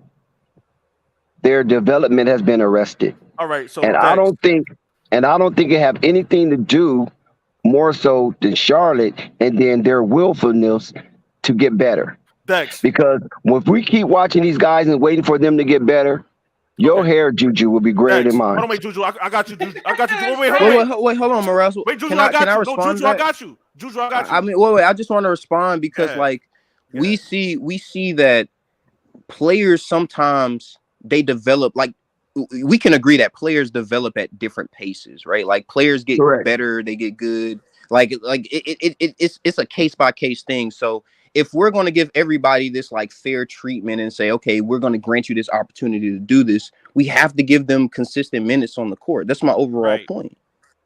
Dex, you want to respond to that? Yeah, I'll respond to that real quick, and I'm going to end it.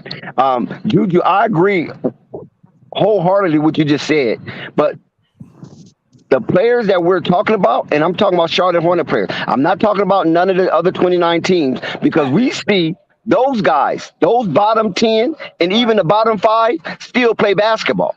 Right. But with What these have we Hornets seen from them players, that's sufficient enough? Let him finish, Juju. Let him finish, Juju. Go ahead, Dex.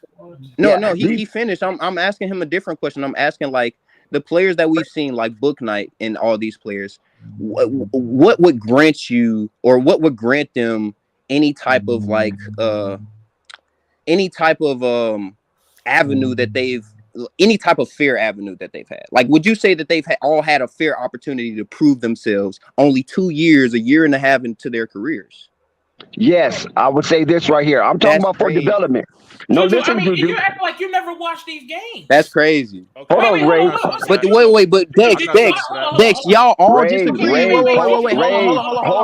you don't have to go, Ray. Let me end it. Because he's talking to me, you don't have to go. Y'all already agreed. We've all agreed that players, they develop at different paces. So if it's only been a year and a half, a couple of games, 100 minutes, it's not. We can't say it's enough.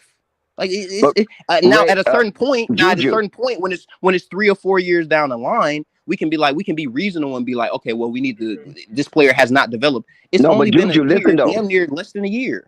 But listen to this right here. We have to have that coming to Jesus moment when these players, not talking about Jello, had ticks. I mean, insurmountable ticks on the court. And every tick on the court displayed god-awful basketball. All right. And now we coming into this season, the Summer League, we saw it again. Like, wait a minute. When are we going to come over that path and see these players play more like NBA talented players? I just want to say one more thing. Dex. You're not going to see that, Dex. Wait, Dex. Hold on. I just want to say one more thing, and I swear to God, I'll shout out to Unstoppable and Jessica. The one thing that I do want to say is that even Book Knight, even as much as I can shit on him, he's shown flashes. Kai Jones in the Summer League has shown flashes. He's even as bro, wait. Book Knight has shown flashes of being like a decent player. Let's not act like he hasn't shown flashes. But he's not but he's not 11 overall draft pick. I'm not. That's not my point. My point is that he's shown flashes that he can be a good player. He's a ham reasonable. Sandwich. So it's reasonable. He's a ham sandwich. Wait, excuse me. Since he's shown these flashes, it's reasonable for the Hornets front office to come to this conclusion that we should give him more of an opportunity. Stephen Clifford has came to this franchise and he's gotten in fucking one-on-one. You're forgetting the G League. Don't forget the G League. Stephen Clifford agrees with me.